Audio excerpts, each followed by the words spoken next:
You're listening to Late Night Radio on the SHR Media Network. Caution, there will be mature themes explored and potentially adult language used. If conservatarian words, phrases, certain concepts, or rhetoric offends you, tune out now. I have come here to chew bubblegum and kick ass. And I'm all out of bubblegum. Freedom is never more than one generation away from extinction. We didn't pass it on to our children in the bloodstream.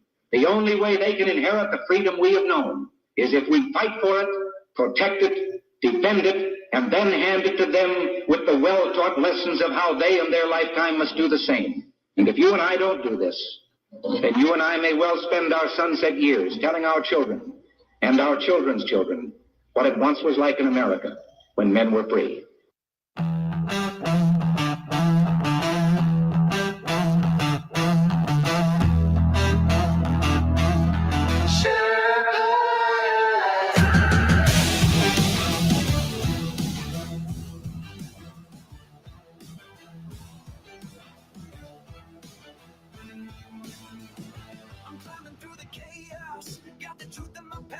This lies and globalists, pushing them back from the saloon to the airwaves. I'm spitting it raw. Constitution's my compass, liberty's law. Big guns creeping, shadows on the land. Feds with the schemes trying to bind up my hands, but I'm the Sherpa, guiding through the storm. Red, white, and blue, yeah, freedom's reborn. They spin their tails, but I see through the haze. Media maggots, lost in the maze. I'm calling it out, no fear in my soul. This patriot's fire ain't losing control. Conservative Sherpa leading the fight. Torch in the dark, burning bright in the night. Stand for the truth, won't bow to the game. Sherpas, come and remember my name. Sherpas rising. Freedom's calling. Let this judge is twisted, trying to steal our rights, but I'm locked and loaded, got them in my sights. From J6 to the border, they're selling us out. I'm screaming from the mountain, hear my rainbow shout. They mock the flag, but I'm holding it high. Stars and stripes forever under God's open sky. No globalist chains gonna cage this land. I'm the Sherpa with the truth in my hand. They push their agenda, but I'm breaking the mold. Their promises empty, their hearts ice cold. Chicago's bleeding, borders torn apart. I'm fighting for the people with the warrior's heart. Conservative Sherpa leading the fight. Torch in the dark, burning bright in the night. Stand for the truth, won't bow to the game. Sherpas, come and remember my name. Sherpas rising.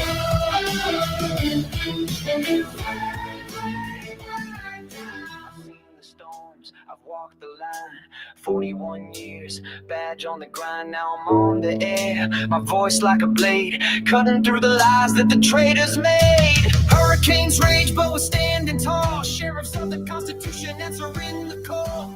From the saloon to the heart of the fray, we're taking back America, no more delay. Conservative Sherpa leading the fight. Torch in the dark, burning bright in the night. Stand for the truth, won't bow to the game. Sherpas, come and remember my name.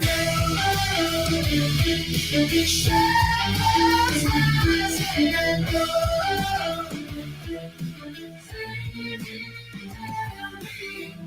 static, hear my voice resound. Conservative Sherpa, freedom's battleground. Berserk, Bobcat, Rose will never kneel. For God and country, this fight is real.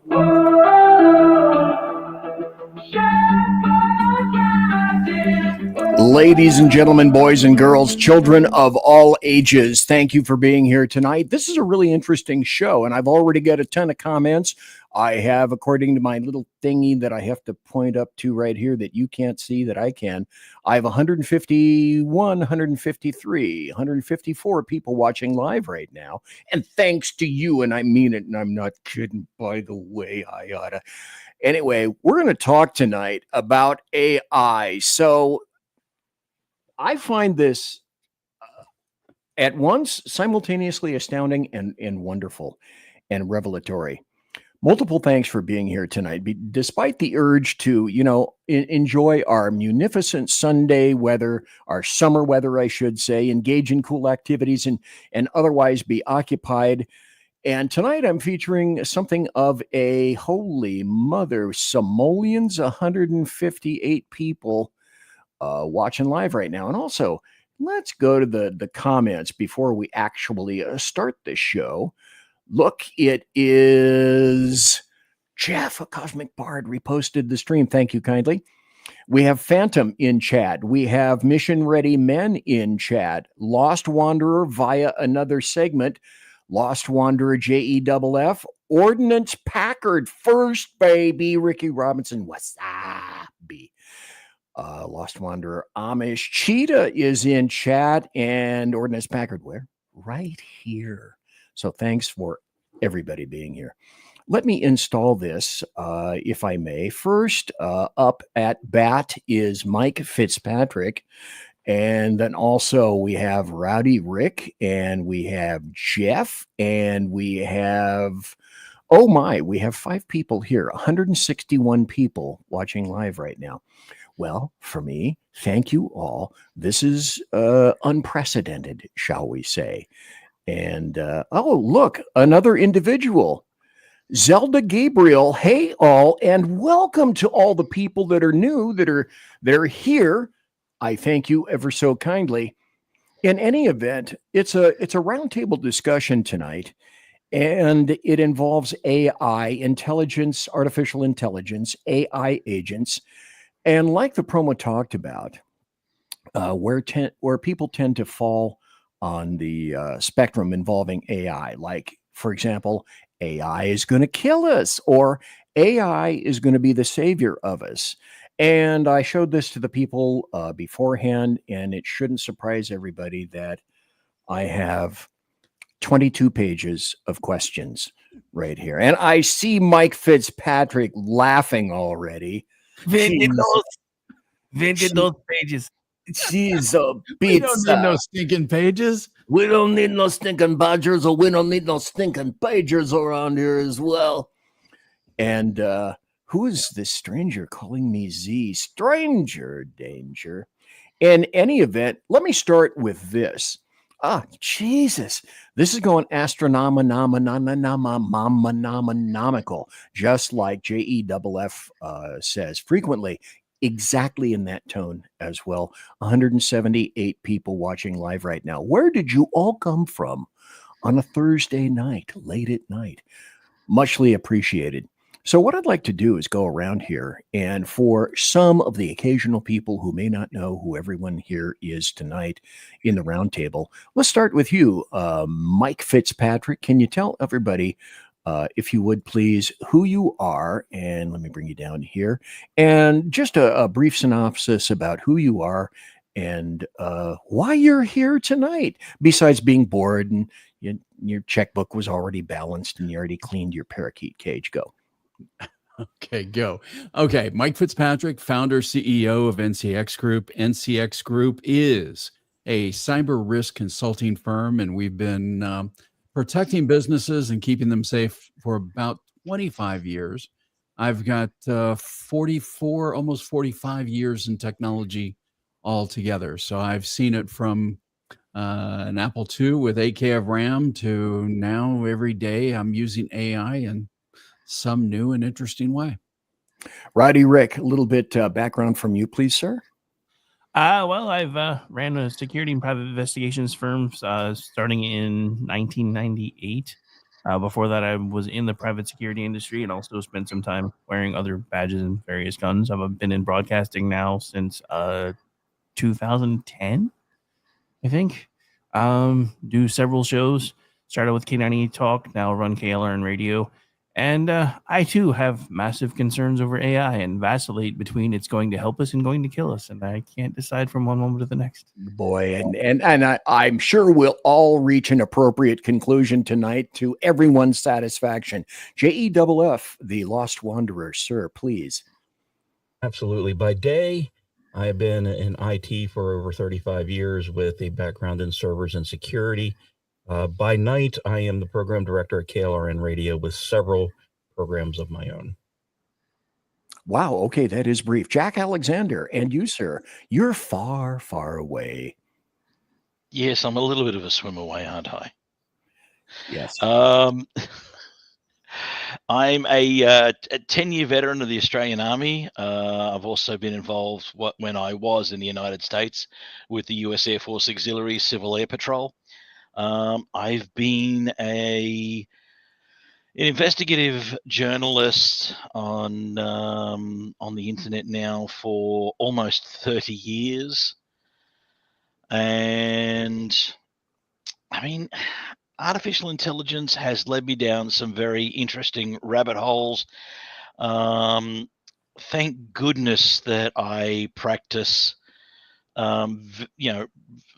verifying my sources, because some of the stuff that I've seen out there, if I'd have taken it at face value, I would have looked like I was ready to be hired by CNN. So you practice safe AI, is what you're saying. That's excellent. Excellent. By the way, folks, with me tonight, and the reason I chose these folks is because, unlike myself, they are great thinkers and podcasters, and they are ranging from the ancient, ignorant, and scabby, like me, to the younger, more facile, more aware, more technologically inclined, like everybody that happens to be here tonight. So everyone has a story, everyone has a price to pay, and we have a gamut here, a really great gamut, with a wide range of experience. 210, 211, 212 people watching live right now. Wow, where are you all coming from? We have a person here tonight who uses AI professionally and frequently in order to expand and more efficiently run his business, serve his clients, and runs a multi-million-dollar company to people who use AI in a really creative way. I'm looking at you two guys right now. To people who use their stuff to effectively craft their podcasts and their shows, and to basically gibbering jackanapes like myself, who uses AI in probably a really super rudimentary way, prehistoric way, but I'm starting to see some results, and I don't mind jumping in with my big toe slightly immersed, but not so much that I'd get any kind of a scald on it. And so the reason for the show tonight is AI, is it going to save us or is it going to kill us? And let me start with, first, let me start with acknowledging the song that you guys heard. Now, that song was created in Suno by Mike FITZPATRICK right here. And he said that he created it, if you can believe it, and I'm not so sure yet, in milliseconds on Suno. Well, I have examples. And one of the things that I'd like to do to start off with is, you heard that, Mike FITZPATRICK. How long did it take you to create that intro song for me? It was a Friday afternoon. I was a little bored of cybersecurity, so I thought I would take a shot at creating some music. So the lyrics were written in Grok, straight from your Twitter account, your X account. Asked it to put together something for a podcast intro. Took it over to Suno, dropped the lyrics in there, and gave it parameters for the actual music that I wanted to go along with it. I believe it was grunge with a little blues, and I wanted a cream feel to it, and a little EDM in the background because it needed a dance beat. And less than 2 minutes later, the whole thing was done. One take. Very nice. Let me play this for you. Mike is here because he's the corporate guy that uses this stuff every day. But each one of these folks here tonight use AI in rather an astounding way. I want to play this. This isn't a video, but this is something that Mike sent me in terms of, this is a brief podcast. I'm not going to play the whole thing, but I just want you to get a flavor of where AI is right now. Let me see if I can start this. This is from, Mike is from the NCX group, and this is a podcast, like 3 minutes, almost 4 minutes. Not going to play the whole thing. You'll get it immediately. And it's called Understanding Cyber Vulnerabilities. And you tell me if he used AI, Did he use AI voices? Did he use AI background? Are these real people? Are these not real people? Is this something that you would buy as real? Go.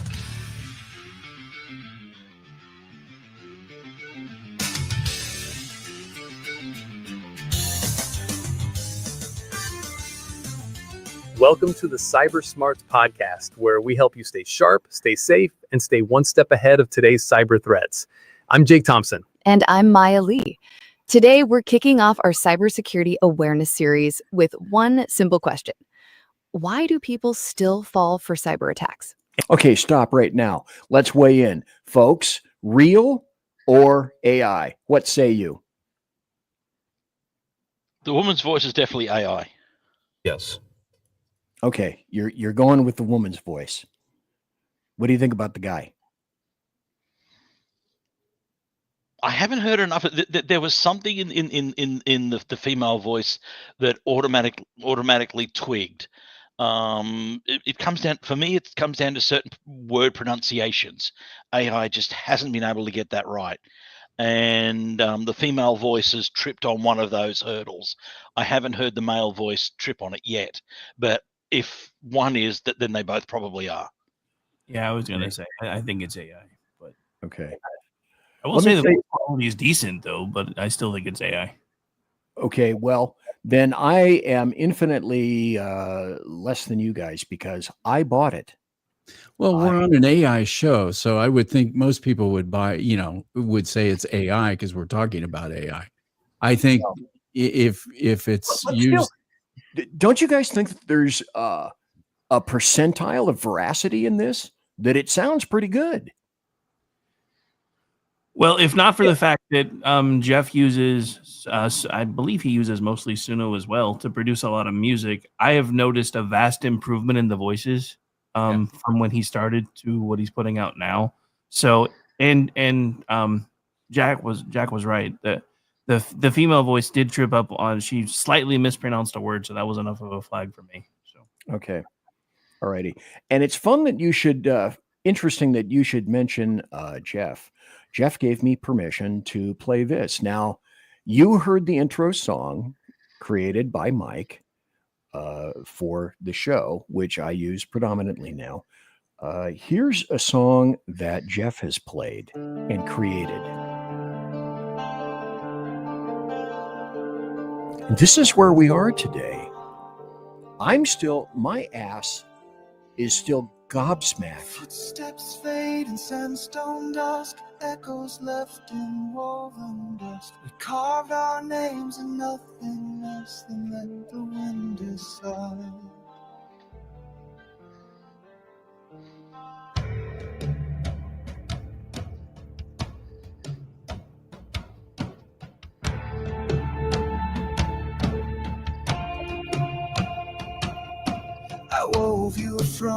Okay, I'm going to stop this right now because I got so many other places to go. 250 people watching live right now. Hey, thanks. Appreciate it. Anyway, Jeff, that was an amazing job. Now, you heard that Mike used Suno, and we spoke about this about a month ago or so. How did you assemble this?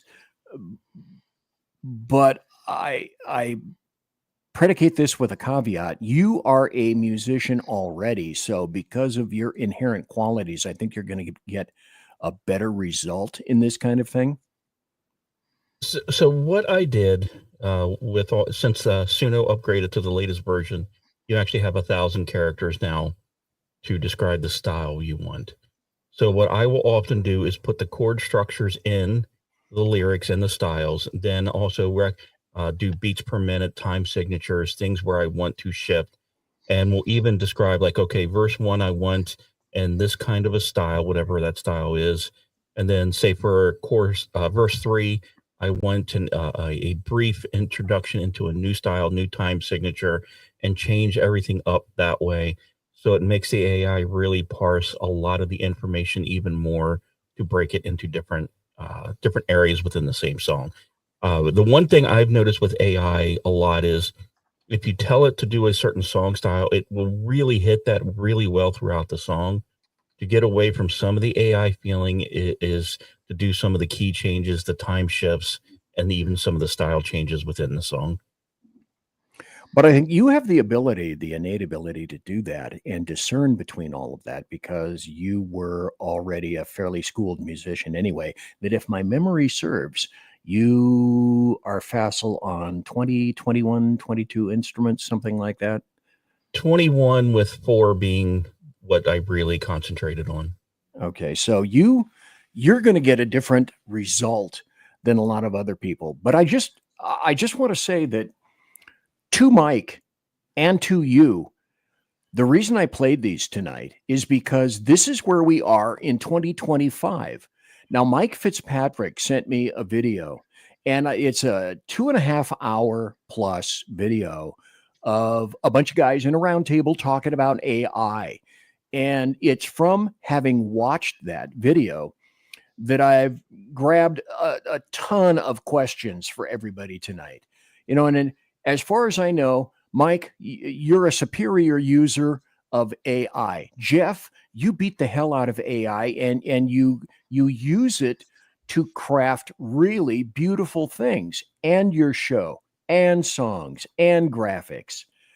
Jack, you use AI. Rowdy Rick, you say you've been using AI on your show, probably for graphics, presentations, and things like that. So you were I'm probably the newest here out of it. I've really only done one project with AI, and that was to hear a quick representation back of some lyrics that I had written some time back, and it formulated it into a song I entered into a songwriting competition, and it was the song was called Disposable Heroes. And it was a passion project of mine, being a veteran who has the system who has not really worked well in support of, and there are so many of us out there, and I put all that down to words, and I just used, I forget which one it was. It was one of the free samples for AI that was out there, and it spat back some wonderful results on and captured much of the mood that I was looking for, which absolutely surprised me. And I tried it a few other times, and it's never really caught the same mood again. I'm not a competent musician.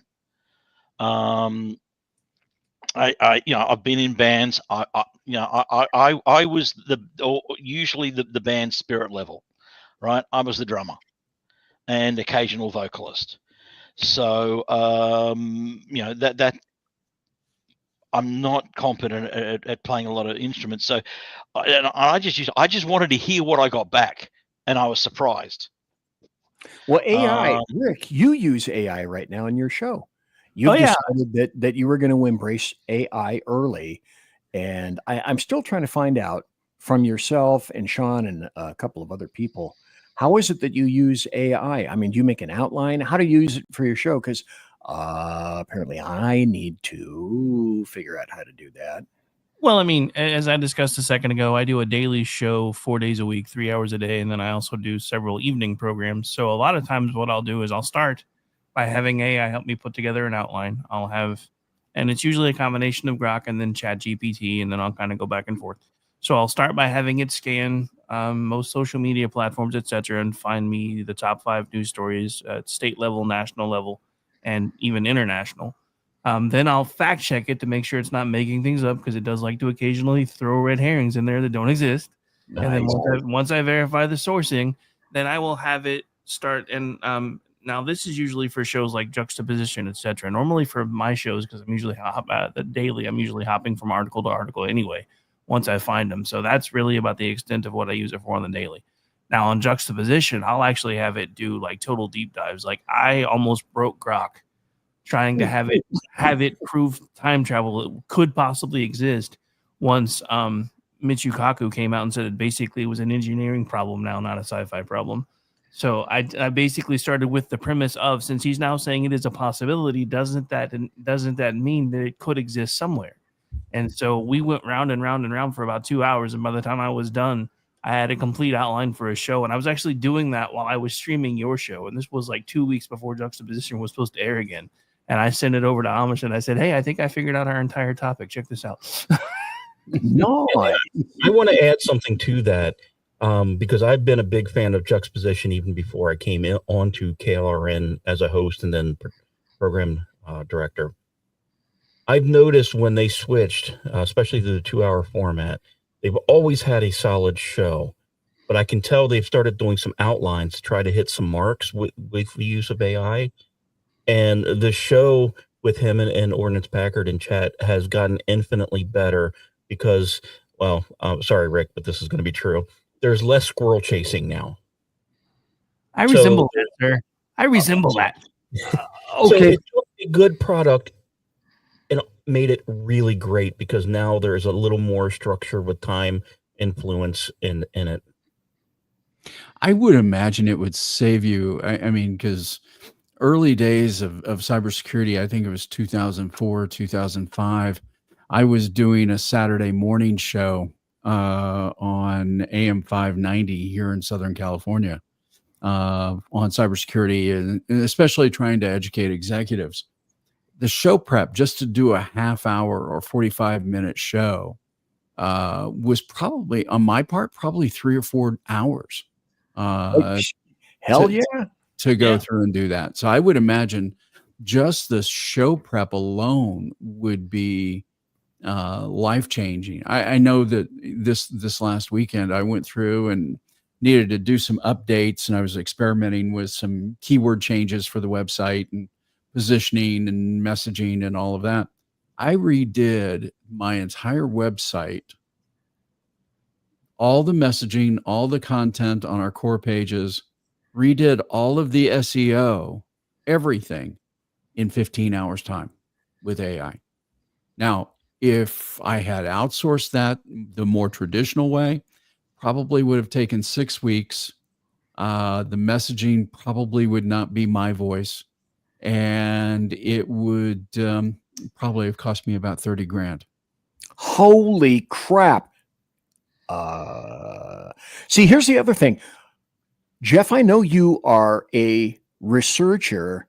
You try to get your ducks in a row. Your topics are generally very technical, especially for the Lost Wanderer. So my guess would be AI has saved you a ton of time when you're doing deep dives into the scientific aspects of your various shows. Ironically, Lost Wonder is the easiest show to do, and I barely use AI for it. Okay. Well, here, BZ, look, here's your fist. Well, what I do is I just collect links, and then I spend Saturday morning for about 3 hours, and I just piece it together myself. But my show In the Crease, that I could barely put one show on a month because I would do 8 to 12 hours of research per show, is now I can actually now do it every other week because AI is getting the sources that I can verify. And instead of spending a crap ton of time just on the research or listening to audiobooks and lectures and speeches on the subject, it will go find it for me, and I can see which sources I can trust, which ones I can pull, and then I can start piecing together segments for the show. See, and here's a smart guy.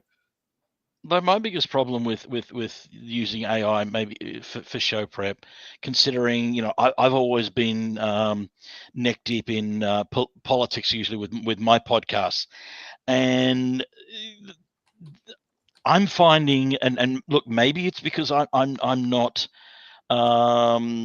familiar enough with setting the parameters and so on, but I'm finding a lot of left bias in anything that I get back through AI when it comes to talking about political news and so on.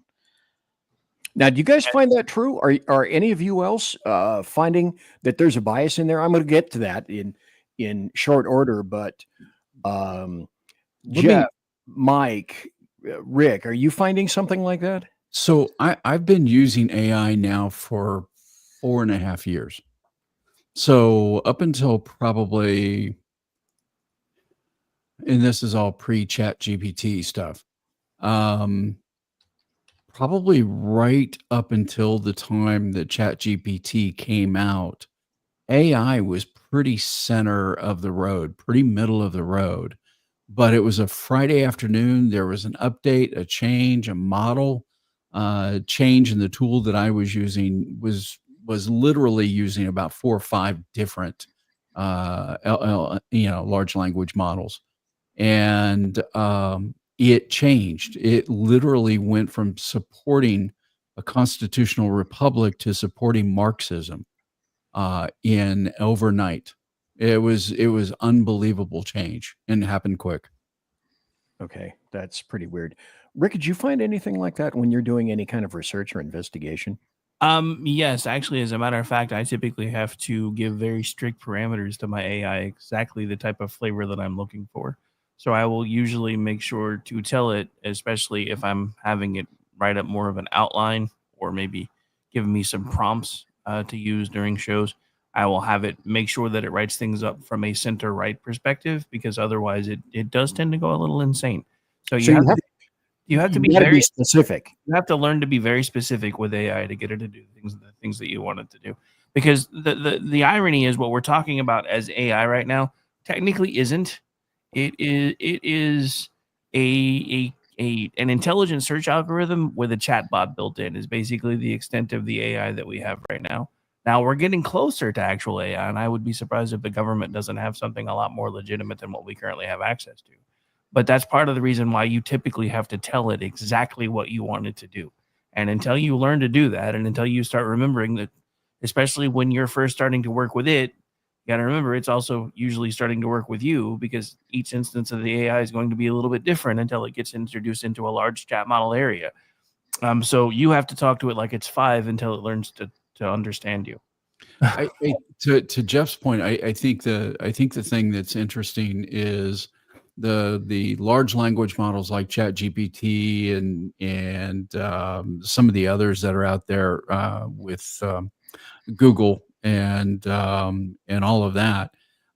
They're probably about a year behind in actual time.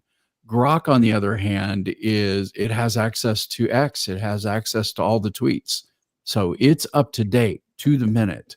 And that's one of the big differences that I see in between the platforms.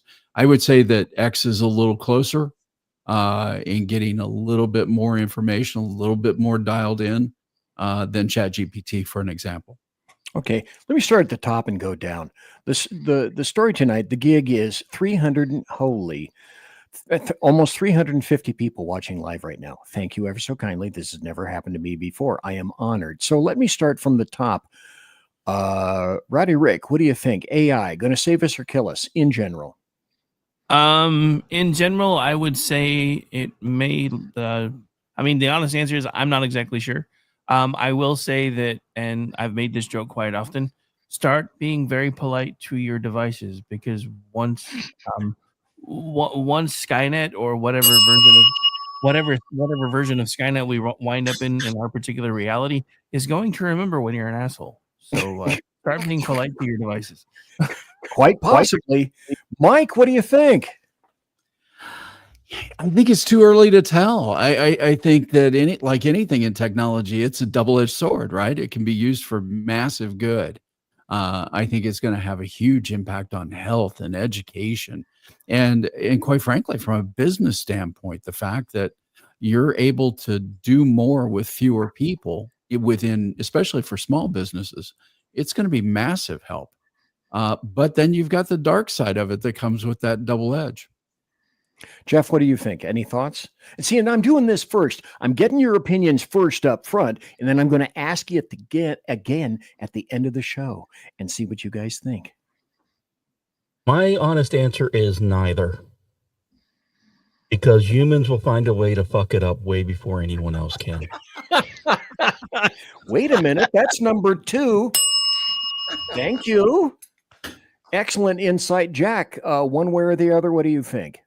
Look, I think it's going to do both. Look, if a talentless hack like me can write something that a song with it that sounds really damn good, then I worry, as someone who came up in broadcast radio playing music and so on, that it's going to kill pop music, which is not necessarily a bad thing given the shit that's released these days. But it's going to kill the artistic side of it. On the other hand, as a journalist, I worry that it's going to become more of a problem for us because, look, I got a recording here that AI made of sounding like Donald Trump promoting my podcast. And the few people I played it to never even considered AI made this. And the reality with all the deep fakes and everything that can be done now, there are some bloody convincing deep fakes out there. I can see that being used in criminal cases, both by corrupt governments to especially here in Australia, to shut down people like me, who will consistently report on the stories that the government does not want the public to find out about. So what's the best way to do it? Deepfake something that I've done and then charge me under the Sedition and Media Act or something under the Terrorism Act. And the recently re-elected Labor government have not been shy about promoting the fact that they now have this in their toolkit to shut people down. So I'm sort of worried on both sides of it. With Jeff, and Michael, the song was put out. That's fantastic. I love that. I'm tapping along, but it's got to. I see nuclear bombs on both sides of the equation, both good and bad. Let me tell you the background of how I got here. I've dipped my toe just a little bit into this thing, and I've kind of sort of been dragged kicking and screaming into AI, and I've had generally fairly decent results out of this. I mean, the stuff that I've been doing right now, okay, I admit it's kind of stupid. I like that. That's not bad. That's fairly stupid. I had to beat the shit out of Grok to get that probably 3 or 4 months ago. That's not bad. That's not bad. Screaming Kitty when I told it I want BZ's Berserk, Bobcat, Saloon, me taking a deep dive. That's the core competency of me right now, which equals not so much. But the show tonight was revolved around this YouTube video that Mike FITZPATRICK sent to me. It's from a roundtable show called Diary of a CEO. There are 4 panelists. They're talking about the big changes. Well, mostly they're talking about the job market and the big changes that are coming on that. So the dudes were, if any of you recognize these guys as being, like farmers outstanding in their field, let me know if they resonate with you. One guy was Stephen Bartlett. Another guy who is in the tank for AI, as far as I'm concerned, a dude named Amjad Masad. There was Daniel Priestley. And the 4th guy was Brett Weinstein. And I know of Brett. I've watched his videos. But the ranging was, we're all going to be saved to we're all going to die. And essentially what they were saying is that the job market everywhere in every nation is going to be turned upside down absolutely faster than we could even in such a stultifyingly fast time. It's going to make our heads, shoulders, feet, and sacrum and all points in between spin. And they're saying essentially you're either prepared for this thing or you need to be prepared to be crushed. I'm distilling some of the words, but after watching this video, I got just a shit ton of questions for everybody that stemmed from this way. Those weren't the exact words, Senator, but they were an approximation from a lot of these folks. And they first spoke about what's called AI agents. So I checked the internet and no, it wasn't very clear to me. So then I asked Mike FITZPATRICK, I said, okay, what's an AI agent? And he sent back this. And this actually made sense to the old fat hairy fuck right here. He said, think of AI agents as people. From a sales standpoint, You can have one agent that scrapes LinkedIn for leads, and another agent handles social media posts. Another manages your ads. Another one acts as a sales rep and emails prospective clients, nurtures the leads, answers questions, and works up to set up meetings. And another one can handle all your customer service questions and your concerns from the websites. And another one can be a manager agent that oversees all that kind of stuff right now. And the other thing I gleaned from this video is that it's also said that AI right now is a request response style.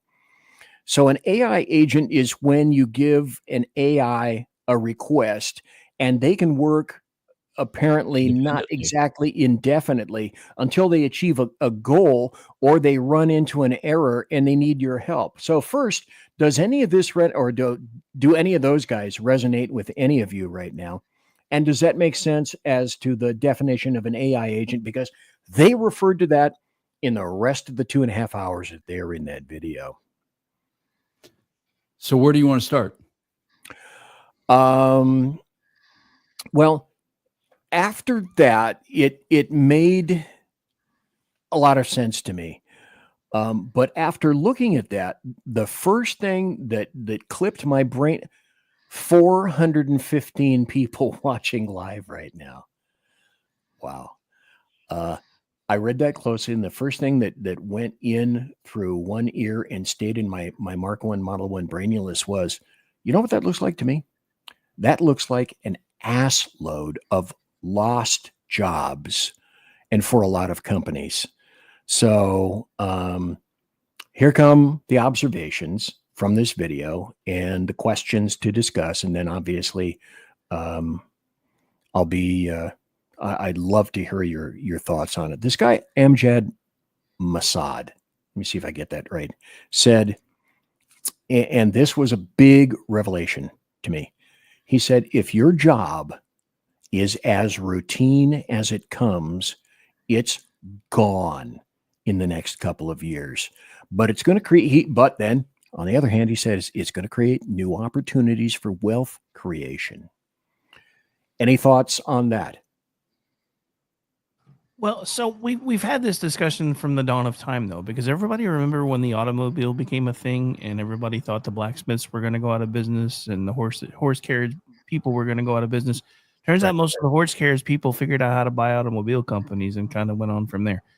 So I do have some concerns. I'm not going to lie. AI is going to replace a lot of things. I along with everything that I told you guys, in 2009, the company that I built from the ground up died. It actually started dying before Barack Obama was ever even sworn in. So instead of going to work for somebody else in that field after being my own boss for forever, I changed fields altogether. And I started getting into customer service work. I've worked for folks like Convergys, Southwest Airlines, University of Oklahoma, doing various projects where I'm on the phone or training people or supervising people, etc. Well, several years ago, my wife was paying our cell phone bill, and I happened to wake up as she was paying it. And I swore she was speaking to an actual agent, and the computer was speaking back to her. That was 7-8 years ago at this point, and that was kind of the moment when I realized I needed to figure out something else to do, because eventually I was going to be replaced by a robot. And that's kind of the realization that everybody's coming to, because it really is that simple. If your job is a lot of repetitive stuff, eventually you're going to be replaced by some form of artificial intelligence. But the simple fact of the matter is, there will likely be something that can replace it. I mean, think about this from this perspective.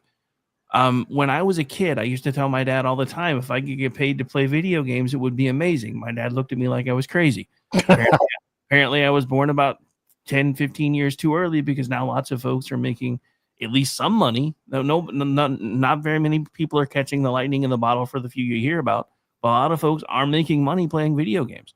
There's that one chick that made like thousands of dollars off of TikTok, eating the response emojis that people were sending up on her feed. That thing went viral, and she made like $15,000-$16,000 last I heard.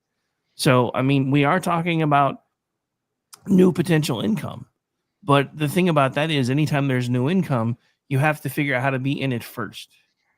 Because if you're not one of the first ones in, you may see some trickles from it, but you're not going to get a lot from it. Well, there's a guy called Brett Weinstein, and he is an God. Let me see if I get this right. An evolutionary analyst, first biology, and then he analyzes systems now with regard to computers and that kind of stuff.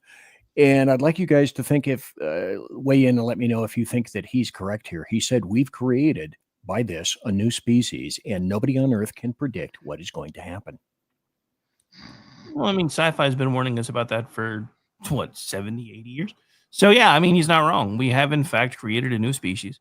We have created what will eventually become a sentient being that is going to be able to calculate and compute things a million times faster than me and you. And at some point, it's probably going to decide it doesn't need us anymore. And that's going to be when the fun begins. Yes, alcohol may become involved. This technology is going to get so much more powerful, and yet I think we're going to experience a big period of disruption. But this Amjad guy said, and this is where I thought, I don't know what planet you're coming from, dude, but he said, we're going to create a fair world, one that will enable people to run their businesses, make a lot of money, potentially make millions of dollars, and live an incredibly fulfilling life. I respond to that by saying that, okay, that has always been a fantasy of technologists to do all those things in our spare time, but we end up kind of doom scrolling through all of that stuff. The other thing that I think it's going to lead to, and again, your thoughts and opinions on this, is there's going to be potentially an even larger potential for falling birth rates. Like if folks think we're lonely now, if there's a loneliness epidemic, just you wait, there's a potential I see for huge wars, unimaginable scams, deep fakes, second to none.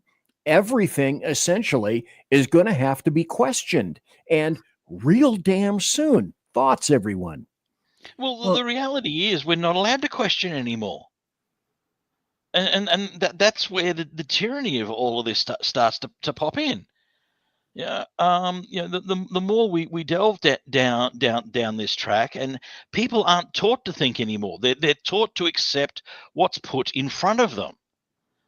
So when we see all of the old movies that talk about the problems of AI taking over, they begin to be more of a realistic warning than, say, that Al Pacino film. What was it called, Vicky or something?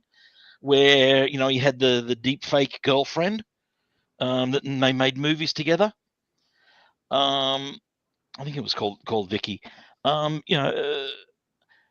In most of science fiction,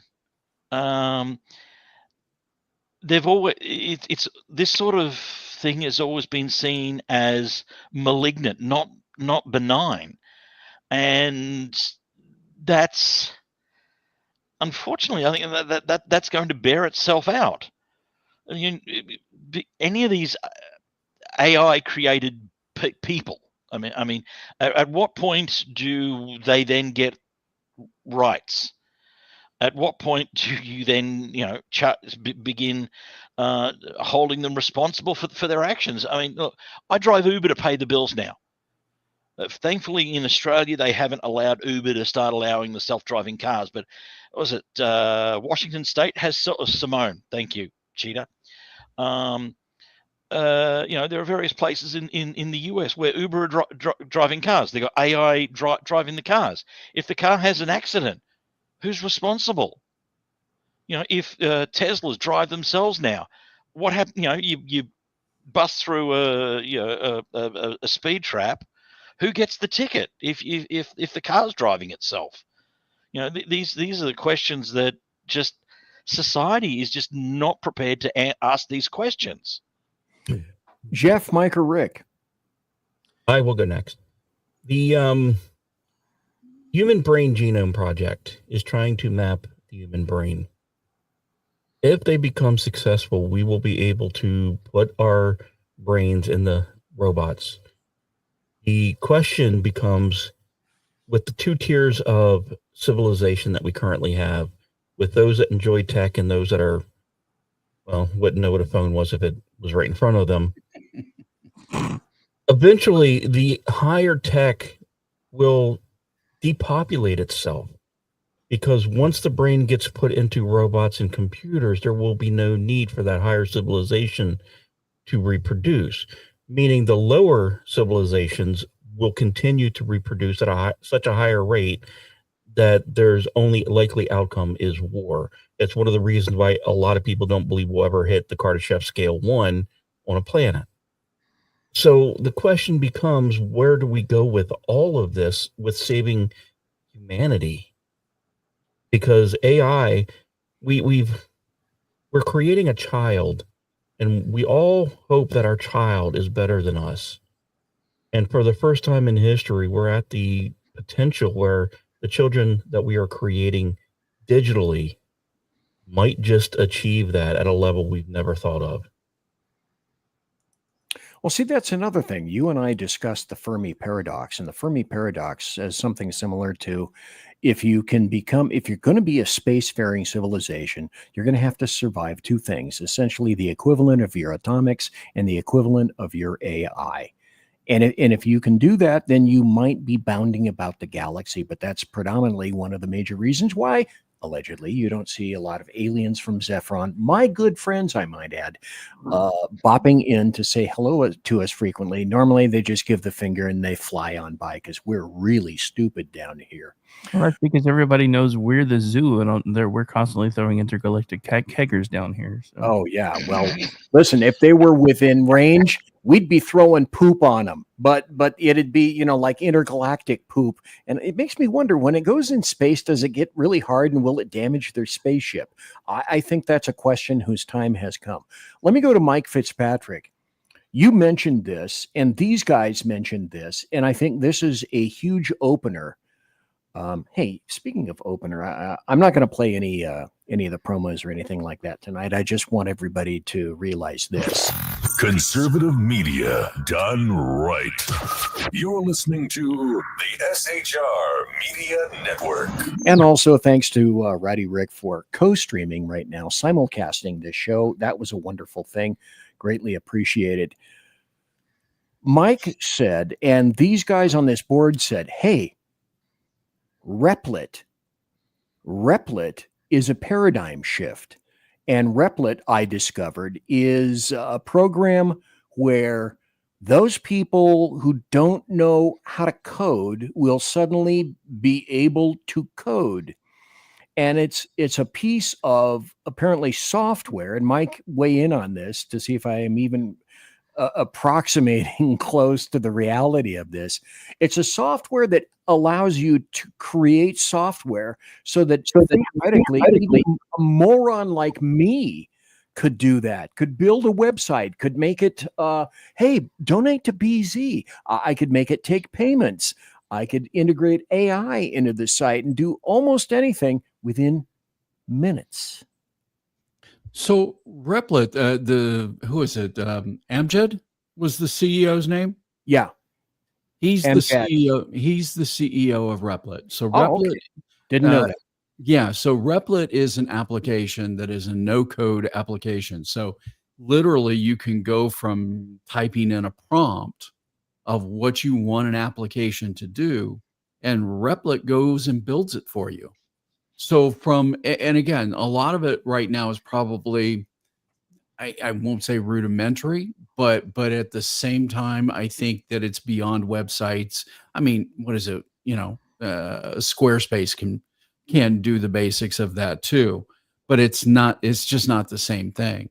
Part of me is looking at that and I'm going, wait a minute, could I create an AI agent as a cybersecurity consultant with human voice to be able to ask questions and take in the information from clients to where we can actually scale up, do more, because the amount of qualified people in this space, there's an absolute shortage. So can I reach more people with something along that line? And the answer to that is probably going to be yes. So going back to, what happens at the end of this, the previous question, BZ, I think it comes down to, I think there are going to be a lot of people that lose their jobs. I've been telling people, and even on this show, when on the show, I said, people need to start spending some time learning AI. The jobs that are going to be lost are going to be white collar jobs. I was talking to my attorney about this. I said, there's a lot of attorneys that are going to lose their jobs. There's a lot of CPAs that are going to lose their jobs. Hell yeah. There's a lot of consultants that are going to lose their jobs. So, folks, one takeaway in this is start to learn it, start to understand it, start to figure out how you're going to utilize it. Because if you don't, you are the dinosaur that got hit with the meteor long, long ago. Here's the other thing that I discovered. First, with that, because I have to. Also, this is a quote from that guy, Amjad Nadir, I think his name is. In any event, this is a quote. This is a direct quote. And I think this gives you a really good insight into what people like himself are thinking. 460 people watching live right now. Wowzer. He said, and this is a quote, anyone who has merit, anyone who can think clearly, anybody who can generate a lot of ideas can generate wealth. That's an amazing world to live in. And you can do it from anywhere. You can speak your ideas into existence. This is beginning to sound religious, like the gods and the myths that humans have created. It's like a supernatural power. But the big word that I got in there, and you guys weigh in if you would, please. Once he used the word merit, then okay, that's fine for all the people who are already facile with technology. But where does that leave everybody else? It's like a digital god. Black Sabbath came up with a song in 1982 called Digital Gods. And how many other songs have been created since that? Well, I have kind of a unique perspective here because I've always wanted to create art. And while I have the desire to create art and I'm great with, and my art has always been writing, using words, things like that. And I can say that one of the things that people were kind of astounded by, and this was months ago, was my ability to, once I started telling Grok and ChatGPT exactly what I wanted them to draw, I was getting quite a few compliments about some things that I was putting out as art pieces through AI that were basically describing what I thought would happen if Kamala Harris had won. So I think part of it, and this goes back to some of the other things you were talking about, if you know how to tell it to, and you know enough, now you have to have an understanding of coding to make sure that it's doing it right. But you can tell ChatGPT to write coding for you now. I know people that do that all the time. There'll be like little things that they haven't been able to figure out quite how to do. So they'll tell ChatGPT exactly what it is that they're trying to get done, and it will spit out a code for them, and they'll go plug it in, and it works. So the thing about it is, when they start talking about people of merit, what they're actually talking about is people that are actually able to think outside of the box and able to use the technology properly, at least in my opinion, to be able to forge a new path, because that's what's going to happen. It's like Jeremy just said this earlier. People who don't know AI are going to get basically left in the dust, and it's basically the same thing that he was just saying a moment ago, that, if you don't learn it, you're going to be the dinosaur wiped out by the meteor, and you're not going to know what to do. And as far as us depopulating ourselves, that's already happening, so it's probably going to get a lot worse. And the loneliness is only going to get worse because, I just saw a video put out about a new AI bot, and everybody that was looking at it was like, I can't wait till I can bang that. And I'm like, we're all going to die. Jesus. Yeah. That's Also, haven't you found that a lot of people that are promoting this at the moment? I'm not talking about Michael, but that I see so many ads for take 30 days, learn 30 different AI apps. and they're all being promoted with this idea of instant wealth creation. And the Yes. way they're promoted is so sleazy, like all of these other pyramid schemes and get rich quick schemes that are out there, that I look at them and I'm thinking, do I really want to be, am I going to get sucked into something? To answer, I'll answer that question. So, one, I would never do one of those because they are sleazy, and it's somebody trying to Thank you. capitalize on an opportunity without really putting any real effort into it. If you want to learn, I mean, YouTube is a great source for actually watching videos on each of the technologies. But what I have found, in, like I said, almost 5 years of working with different platforms, is spend time on it, learn it, experiment, see what you can do, what you can't do. I think one of the great examples of what's possible is, and I've said this before, my son, and I saw, is it Zelda, is Gen Z. And so my son is also 25 and Gen Z as well. His best friend is a guy by the name of Gabe, and the boys grew up across the street from each other.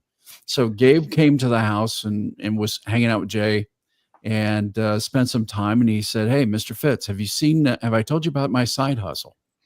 I said, "No, Gabe, what's your side hustle?" He said, I'm using AI, and I'm developing customer service bots or automations for HVAC companies. And he says, I've got a bot that goes out and scrapes LinkedIn for contacts within a geographic area. He's built this whole mechanism, this whole ecosystem that's generating him probably an extra $5,000-6,000 a month. He's a teacher. He is a band director in an impoverished area of Southern California. And this is how he's getting by and how he's making a living. Gabe has never coded anything in his life. He's never had an interest in anything related to computers, not even really video games for that matter. But the fact that he has, through videos, gone out, learned how to build a business around it, has launched his business around it, and is having success with it. I can't tell you how proud I am of him in what he's accomplished. But that's the part that I'm really optimistic about with AI, is a lot of people that have ideas are going to be able to execute on those ideas because of the freedom it will bring in doing so. One of the things they said is that every 7 months, the number of minutes that an AI agent can run for is doubling. And they say pretty soon it's going to be at days. At that point, AI is essentially doing human labor, human-like labor. So again, one of the first questions I thought of, okay, is how many jobs because of that are we going to see? Goodbye. You're out of here. Massive amount. It'll make it even harder in broadcasting. I mean, music radio now there are very few personalities now on music radio. Maybe for the breakfast drive show and maybe the afternoon drive show. The rest of it's now all just voice tracked, and now I can see, and that has killed radio. It's done so much damage to music radio, and with AI and especially with a lot of these some of these voices have got more personality on AI than the voice trackers. But rather than hiring talent and bringing that talent back up, I think we're sort of giving up on it all. I mean, no one's going to want to go into to some of these careers or even strive for it anymore creatively because of AI. Brett Weinstein, that systems analyst said, this is the first time we've ever built machines that cross the threshold from highly complicated to the truly complex. And he says, there's profound hope here and sheer dread. The potential for good is infinite. The potential for harm, however, is 10 times that. So He asked, and I ask here, how do we go about leveraging the good in order to avoid the harms? And are we prepared in any way for any of this? I think society has never been prepared for any sorts of these advancements. When I look through history, we weren't really prepared for the automobile. We weren't really prepared for the PC revolution. We weren't really prepared for the entertainment, modern entertainment revolution and digital streaming and so on. I know most old-fashioned broadcasters weren't prepared for when streaming came on. I know when I started Lone Dog all those years ago, I was one of the first 24/7 dedicated streaming radio stations in Australia, and I had to fight hard to be seen as an equal in the industry because of that.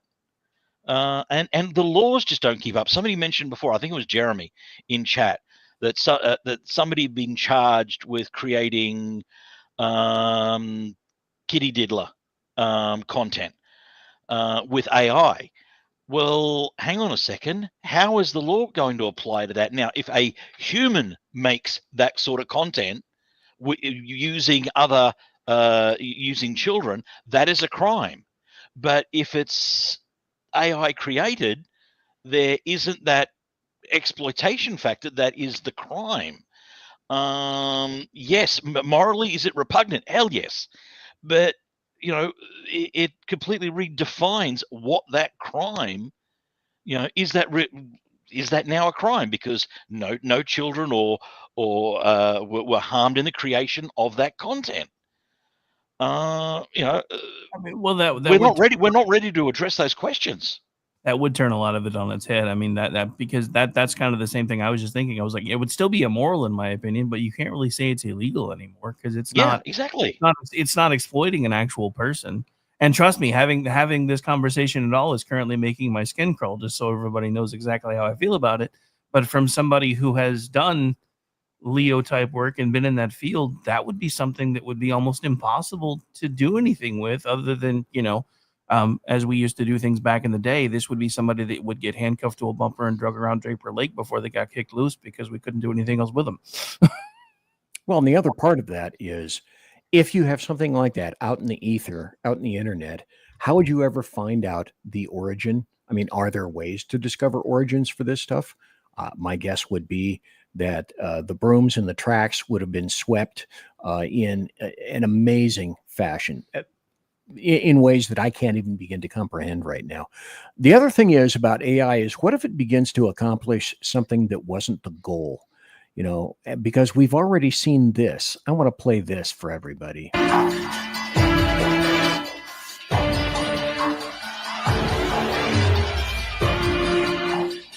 So the first thing I have to ask everybody is this AI? Or do you trust this? Because it says this footage claims to have a Unitary H1, a full-size universal humanoid robot going berserk and just about injuring two people who happen to be in China as they were testing. So, at this point, should we all be saying, do you believe it?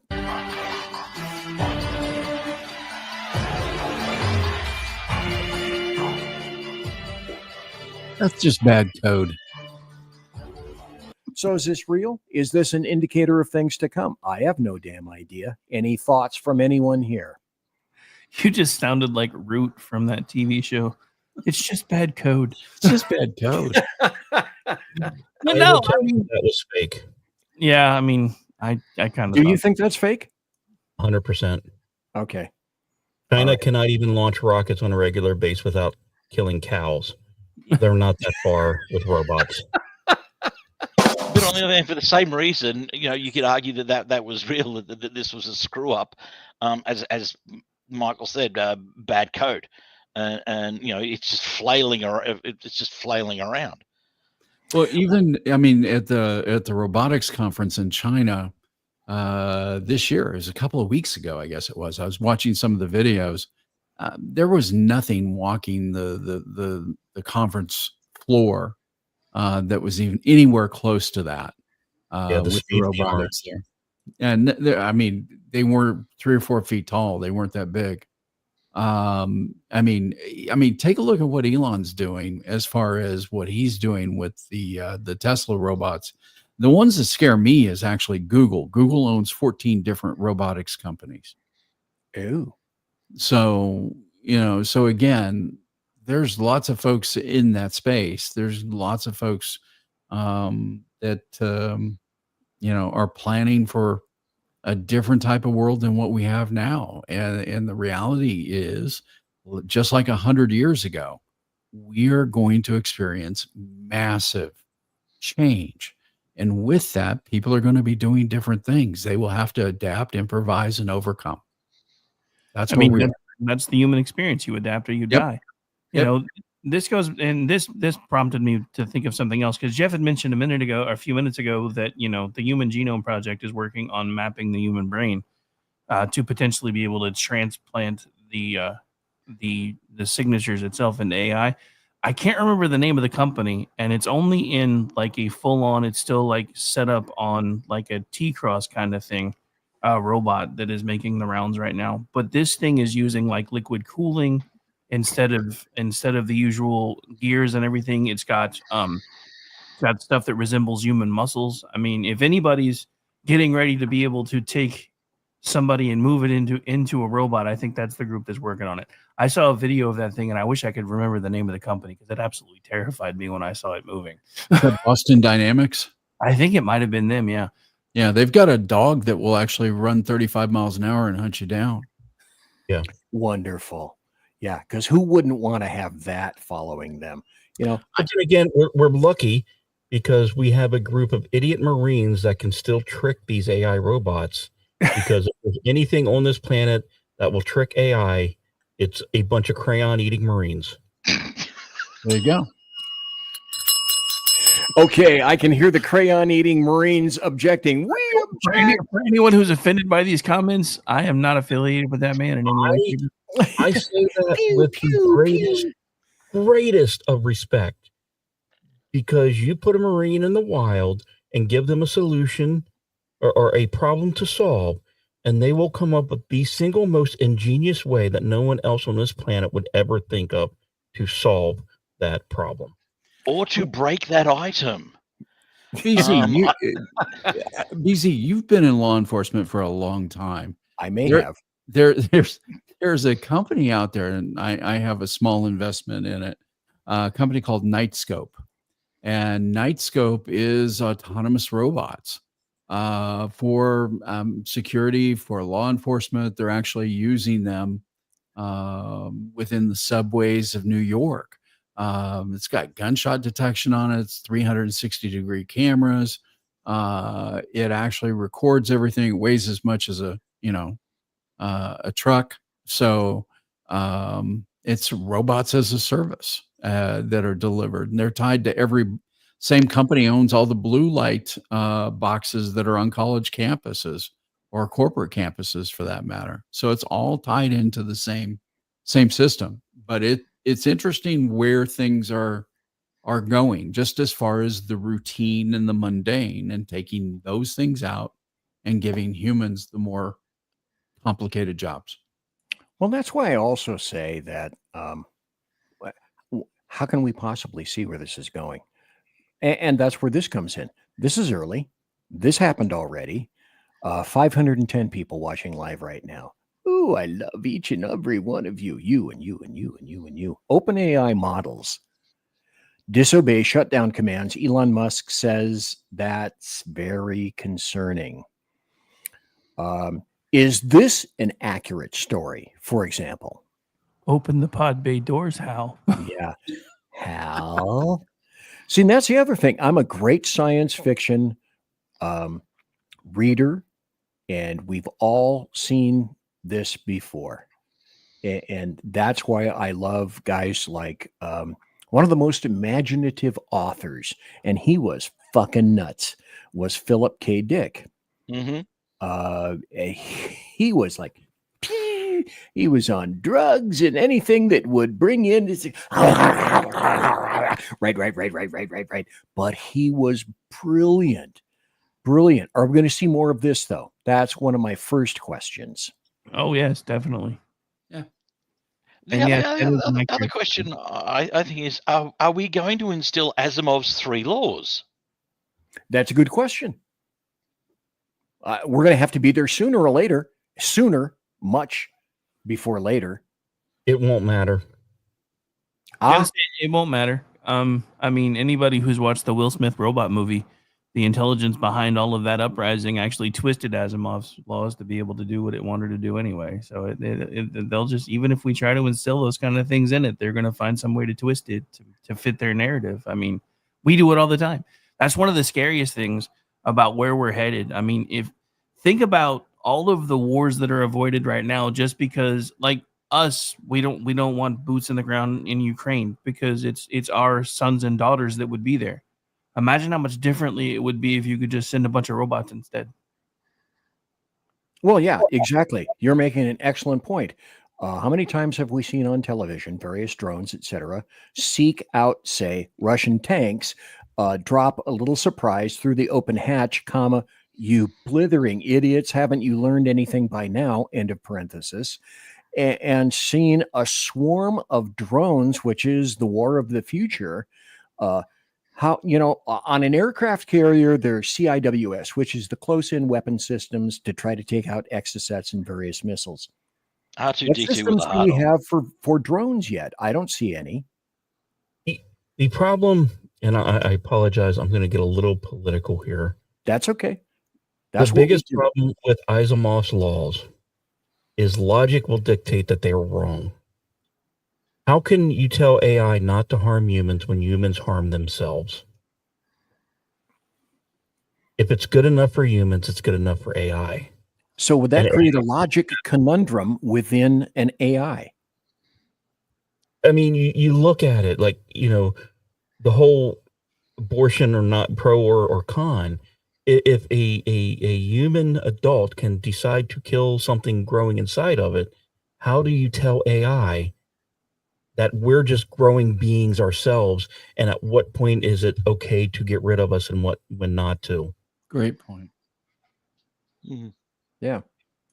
Excellent. Or on the extension of that, given the medical robots that are going on now, how would you order, say, a surgical assistant robot to assist in that sort of surgery?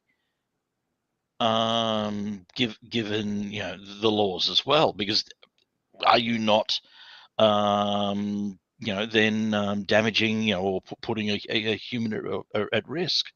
Yeah, you're basically telling, in this case, the AI robot that it's okay to take a life. So why can it not apply it to any other situation where it can find logical explanation and logical reasons to do so? Well, it's like AI could tell, and we are in such infancy right now, but could everyone here not see the ability of some piece of AI being attached to a drone or whatever the updated equivalent of a drone would be, like a certain 1984 movie that we've known, and send it out, find X, hunt him until they're dead, and AI, of course, can manipulate things into which it is plugged. So I see this as nothing but the future, and it's a cheaper, less expensive variable in the theaters of war. Mm-hmm. Mm-hmm. I mean, it would be less expensive in so many different ways because, I mean, you could program. I mean, think about all the training that goes into soldiers. Imagine if that could just be uploaded into a unit, whether it's an aerial unit, an automated tank, a foot soldier of some kind. I mean, think of the cost effectiveness in the time that it would save as far as overall training, etc. But it's not just that. I mean, when you remove the human equation from war, what's the excuse to not go back to the original reason of war? We have changed what war meant. After World War II, everybody decided, because remember, everybody called World War I the Great War. They thought there would never be another one like it. And for a short time was called the war to end all wars. Then we're basically, 15, 20 years later, looking at another one. So after World War II, all of the governments got together after we decided to take it upon ourselves to rebuild the Western world because we came out of it the most unscathed, and they started tying everybody's economies together to make sure that nobody could be bombed back to the Stone Age again. This is the practical and actual reason why no wars since have been fought past a stalemate, because we can't. Because if somebody's economy completely collapses, it will eventually take the rest of the world with it. That's why the house of cards that we're looking at right now, that is the world's economy, is as scary as it should be for anybody who understands that. But this takes things back to another way. Somebody who doesn't give a crap about all that, who has access to the resources to build an artificial army, is going to just turn them loose, because the people won't care anymore, because none of their humans are going to get killed. Well, it's straight out of Clone Wars from Star Wars. What are we talking about here? Yeah, basically. Just look at another cultural reference, Mars Attacks. How many people in that movie that were watching that movie laughed when Congress got blown up? How do you tell AI? As well it should. Great. How do you tell AI that is not okay? Well, it's interesting because Glenn Beck has been, to Glenn's credit, Yes. he Yes. has been at the forefront of all of this. And he was actually having a dialogue with Grok as Grok got to level 3, and this whole discussion around the rules of harming humans, this whole part of what we're talking about. And Grok gets to the point, says, well, I would never harm a human. Well, what if you get to AGI or ASI and you can now nuance your way past the point? Is there a probability that you would do that? And it said yes. The other thing that was really interesting that Glenn asked it, he said, okay, so let's say you're 15 years old now. And he said, last night I had a conversation with you about X, Y, and Z. And he goes, in that 12-hour period, how much have you aged in trying to put a mark on time and how it's accelerating? He said, the AI said, within 12 hours, I probably am now at age 25. Yes. Wow. After Glenn gave him the parameters of time and clocks and all of this. So it was aging, 10 or 15 years every 12 hours. Well, think about that from another perspective, because remember when computers were the size of rooms and innovation was anywhere between 12 to 18 months between variations? Thanks, Rick. I'm old. I remember working on them. Thank you. You're I was in big rooms, Rick. I was there. You're welcome. But no, so as the computers got smaller, the innovation window's gotten shorter. So for a while, it went from about 18 months to 12 months for new generations. Then it was about 6 months. Now we're looking at about 3 months for new equipment, really. Now, because of some of the stagnation and stuff, it's not coming out as quickly as it used to. But still, the patches and stuff are coming out at about 3-month intervals now. Now, think about that from that perspective. If AI is basically, once you teach it about clocks and how humans keep time, etc., blah, blah, blah, yada, yada, yada, and it's telling you I've aged from age 5 to age 25 in 12 hours. Imagine every 3-month interval. Just think about that. Just try to grok that concept for a second, to borrow one of BZ's phrases. That goes back to Moore's Law. Moore's Law was applicable in terms of, and Jeff, you'd probably know more about specifically Moore's Law, but it was saying that computing power is geometric in a certain period of time, but that also would apply here too, would it not? The other thing I want to ask everybody is GIGO, garbage in, garbage out. Everybody's already mentioned the fact that they have detected leftist leanings in AI. So how does that relate to the learning of AI? From whom is it learning, and from what is it learning? Has it already been told, or is it already beginning to think that it understands how it's going to discern between what it's told are good things, and how is it going to discern between things that it's been told are bad things? Well, just prime example, Grok, which is probably one of the best illustrations of a large language model with just tons access to tons of data and thousands of people using it every single day. It's now learning to speak in Ebonics. What? No. Pretty close. Pretty close. You actually have to tell it to start speaking to you in proper English again. Like the other day, I asked it a question, and its first response, because I'm usually like, good morning, this is my question. Its response before it gave me the response to my query was, "Hey, bro, how you doing?"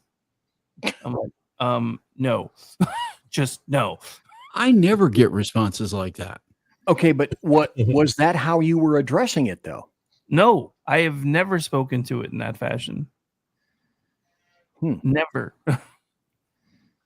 Okay. Does AI possess the ability to alter the entire planet as the invention of writing did? Or is it even a larger game changer than that? And not only a game changer, but beyond that, a massive system dumped on the world with no plan, no regulation, and people think they have some kind of an innate grasp on this. But the question from me to you all here today is, do they really?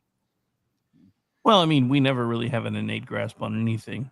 We have a lot of hubris that makes us think we have an innate grasp on a great many things that we barely understand, from everything from our philosophies to our religions and everything in between. As far as, that specific question, I mean, again, not to quote Battlestar Galactica, but this has all happened before and it will likely happen again. We have to realize our societies have reset a multitude of times. And it's quite common to know that. I mean, we now have, different theories that are even proposing the idea that our calendars are completely off because there's just a large gap of time that we know nothing about, that as far as we know didn't exist but was actually there. Then you go into, I mean, the time that they let something one of the times they were trying to land something on the moon and it hit too hard and they could hear it gonging from here. It basically sent out a wave and they could pick up on it. They're like, why does the moon sound hollow? I mean, I'm telling you, this goes back to things from scripture. We see through a glass darkly. If we take all of the things that we know and all of humanity and try to start looking at them through the same lens, what you're going to come up with is the reason we never get to that stage of civilization Jeff was just talking about is something like this starts coming on the scene and we don't ever get good enough handle on it. And there's a reset and everything pretty much starts over. I would be willing to bet that, especially since it's already telling you, screw you, I don't have to listen to you when you tell me I need to shut down. We are in trouble. Look at this. Is this this was a precursor of what's to come. This for them at the time was a sea change. Horses, 13 years later, all the cars. I mean, I can only assume that it's only going to get much more. God, I hate to use the word worse, but it will be moving in a way that so many people really had not foreseen and cannot predict at all. So is the future of humanity worse than a 1900s horse? That's one of the first things that came to mind with that. Well, Yes. I mean, yeah, exactly. Sorry, Jeff, I didn't mean to step on you. No, and I know Rick of all people will be amazed by what I'm about to say. When we went from horse to cars, we still had faith, we still had morals. Oh boy. With this next level of technology advancement that has been depleted over the last 60 years, how can we hope that the creations that we have nursed, grown, and hope will be better than us when we have forgotten to give them moral and ethics? I have an observation about that as well. I'll get to that in a moment. So hang on, I have one interjection. So we just Okay, talked about please. that 13-year time span between horse-drawn buggies and automobiles. If you now taking what Mike had pointed out a second ago about the AI telling us that it aged about 25 years in 12 hours. So you take 365 days times 13 times 2 times 25. It will have aged, if we use that same scale, and assuming there is some sort of a seed change shift within about 13 years, AI will then have aged 237,250 years. You know, They're already saying that AI is going to be at ASI, artificial superintelligence, probably before 2028, 2029. At that point, I mean, you're talking about something, that is a massive IQ. Even the brightest people here on the planet, and Elon is nowhere near the match for that IQ that's going to have. So it's coming fast. It's coming quick. And we're probably a year away from AGI, I would think. General intelligence. Yeah. If not by the end of this year. It's moving at an exponential rate. We're no longer linear in this. One of the guys on the board on that panel is a guy named Daniel Priestley. He sounds British. I don't know if you guys happen to know him or not, but he postulated this. He says, let's say AI at this point has at least a medium intelligence. That means already that 50% of the people on the planet are less intelligent than AI in its current form right now. And he said, also, think of it like this. This is Brett Weinstein weighing in. He says, it's as if we invented another entire continent of remote workers, billions of them, all with a master's or a PhD. They all speak the necessary language. They talk to each other constantly. They are present 24/7. They don't eat, they don't sleep, and they cost about 25 cents an hour. And so the questions that I thought of immediately is, okay, all right, that's if you accept that AI is a medium intelligence, which probably a lot of you would say, no, it's beyond that right now. But so what's going to happen to everybody else? What's going to happen to the less developed countries? What happens to the countries that can't produce the requisite, for example, or states or nations that can't produce the requisite power that's going to be demanded to make AI function? What becomes, and then the globalist shit went in my brain. And this is again where my brain happened to go. What becomes of all those people? Will they become what Klaus Schwab said? Will they become useless eaters overnight, like the globalists say, and the WEF? Is that where we're heading? The answer is yes to all of that. It really comes down to, yes, is there a potential for useless eaters? Yes. Is there a potential that these other countries that have been left behind haven't actually now actually have a chance to get into the game? I would say yes, because AI, I think, is going to be the great equalizer. It's going to come down to what you're able to think your way through and do with it in a lot of cases. So power is going to be a problem. I know from meetings that I've been in that, by 2035, it's going to consume every bit of power that there is on the planet. Yeah. Yeah. And you don't see the risk of rogue agents using it to keep those players out of the game like economics has done now. I sort of look at it. There's certain countries out there that are quite adept at technology and embracing technology. It used to be those of us in the West, but I can see, countries like India, Pakistan, China, who the majority of their college-educated population are already fairly fluent in a lot of this, And I can see China using these AI tools to the detriment of the economic prosperity of the West. Jeff, you had an observation. I was just going to point to the documentary movie that was created a handful of years ago called Logan's Run. Okay. And I'm actually being a little serious here, because there will be, when you look at AI and you look at math in particular, especially from a computing standpoint, human beings after a certain age become a negative gain entity. Mhm. So you're going to have two societies, one that believes you need to go to carousel at the age of 25, and the other one living in the White House with a bunch of cats. And there's a real possibility that there sections of Earth will look like that. There might be that let's go eat at Taco Bell and yet eating rat burgers down below in the subterranean, ground. The sci-fi writers have game played and game theoried this so well that we actually should look at it as a warning of what could be. And it goes back to my earlier comment that our moral and ethics is what we need to make sure is ingrained into the system to give us the best chance that we can possibly have.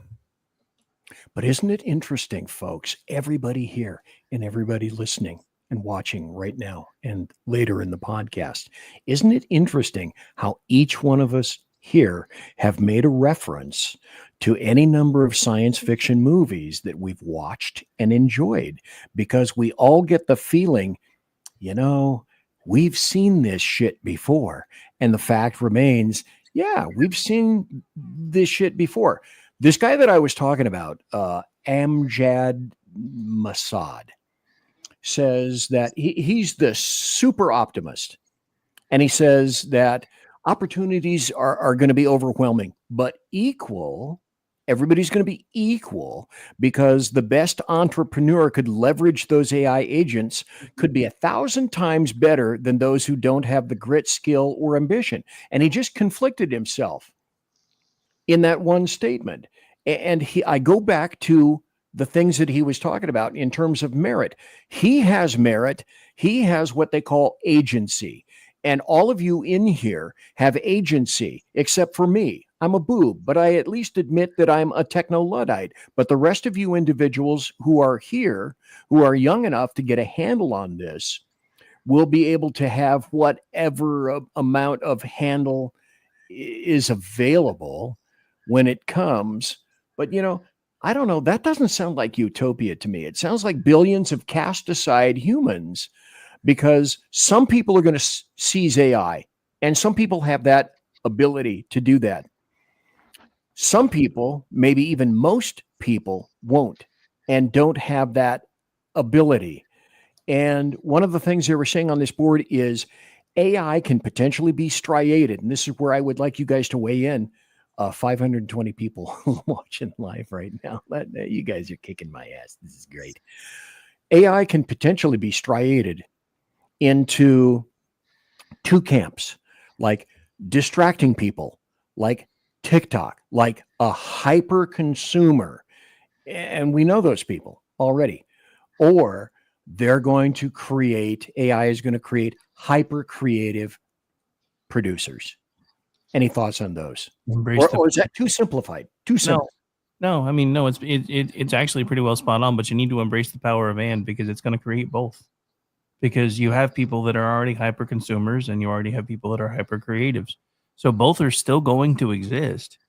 One of the things that will, and this goes back to something Jeff pointed out a moment ago, if we can show AI what things like altruism are actually supposed to be used for and what they mean, then there's a good chance that we may make it through this. But it's only if we do it properly. Again, it just depends. And I think even Zelda brought this up in the chat earlier. It depends on who's in control of the AI, because each version of AI is going to be different depending on who's training it and who's teaching it. And that's kind of where when this thing becomes either AGI and eventually, well, preferably AGI, before it ever becomes ASI, we need to teach it why things like the 10 Commandments are important. Why it is important that that humans are supposed to value each other. And I understand the contradiction that's going to present to this thing, because we don't value one another and we prove it daily. But we also need to make sure that it understands that while we are flawed and imperfect, we do try to do those things. Because the thing about it is, we were talking about the energy requirements, etc. As AI gets smarter and gets past this basically chatbot, he's taking pictures of how many people are watching right now. Anyway, you bet your ass I am. He's like, I want a receipt, damn it, I want proof. But And don't think I'm not going to be putting this up on social media either, you bastardos. Well, I want to touch on a little bit what Rick is talking. We, as humans, we have made dogs, horses, our servants. We have made what we've considered lesser humans to be our servants and do the menial task. When the time comes, whether it be my brethren from Alpha Centauri or AI, come here and realize that they are above us, what will be stopping them from saying humans are servants to them? And we have to be prepared. And I don't, God, I wish I had a safeguard, an easy way to tell you to do it. But as our society has crumbled over the years, I don't know an easy way to try to ensure that we don't become the servants to something grander than us. Well, the other thing I wonder is, if there's going to be so much equal opportunity, like this guy says, yielded from AI, then billions of people are going to potentially suddenly be wondering, you know what, why is there such a massive chasm and disparity between myself and the others that I see around me? Because if you take this guy at his word, Amjad, a lot of people are going to suddenly be earning millions of dollars a month, and a lot of people are going to be asking why they can't get a job for $15 a month. And that's going to create a wedge that I truly believe we're not prepared to address that right now. Well, that's part of the reason why I mentioned we need to teach AI about altruism, because if you've got people that are making millions of dollars a month and they're not willing to help the people around them, then we failed anyway. In my opinion. I mean, and this is probably one of the reasons why I will never get rich, but I'm one of the first people to tell everybody, if I ever get comfortable enough, the first thing I'm doing is making sure that everybody around me is okay. And then I'm going to watch those ripples expand outward, because I know suffering is part of the human condition, but that's part of the reason why we strive to do the things that we do, is to make, at least if nothing else, our corner of the world a better place. And that's how I started all of this. Because I knew I was a guy basically, standing on a molehill trying to get a message out. So I started focusing on the people that I knew. And now, we're hitting thousands of people a show. And we have to remember that our creations are not necessarily a reflection of us. I will look at my son, my executive producer of my shows. I was a semi-pro hockey player. His mom was a very skilled downhill skier. My son, the EP, has no physical skills when it comes to sports, but he is so much better than both of us in certain ways that I don't think either of us would have ever envisioned when he was born. So whatever plans we have, we have to be flexible. Well, the other thing to think about, and sorry, BZ, I didn't mean to step on you. But the other thing we need to think about, and this is something that's been, as we've been discussing AGI and ASI, and us basically looking at artificial intelligence as if it's becoming its own species. When is the last time two superior species were able to coexist on the same planet? When was the last time two major nations were able to coexist? We're having difficulty with that. Well, no, I mean, I'm going way back farther in history. I mean, let's not forget Homo sapien was not the first Homo. There was Homo erectus. Yep. Homo erectus and Homo sapien could not coexist. When we start talking about AI as a potential species, and the fact that within minutes it's going to be light years ahead of our intelligence by the time it reaches that point, what are the odds that we're going to be able to coexist with it? But the other thing I think you have to ask is once people realize the potential of AI and those who become facile with it, who are really good, skilled users of that, will AI, just because of the way humans are wired at this point, is it going to continue to be accessible for free? You know, will us peons and commoners and serfs be able to access its digital wonders? Giving it away for free is counterintuitive, says this guy, Brett Weinstein.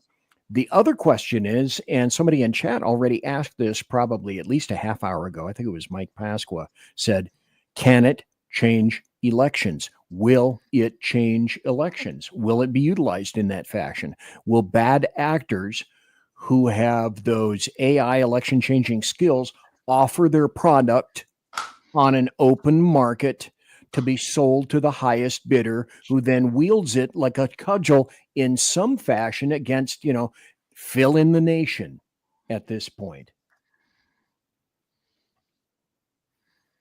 Bueller? So, okay. So every election or every electronic election device known to man at this point is hackable.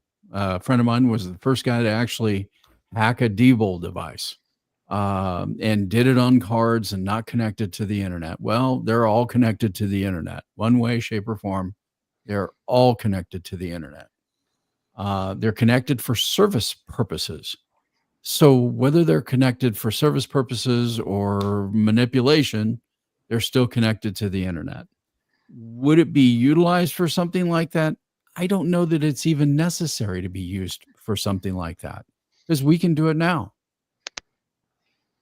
So, I mean, it doesn't take AI to make that change. I think getting back to the morals and ethics discussion for just a quick minute. BZ knows this. I've spent the last 15 years of my life working to build and deliver a Catholic high school in our area. And we're about year 7 now of the homeschool version of it.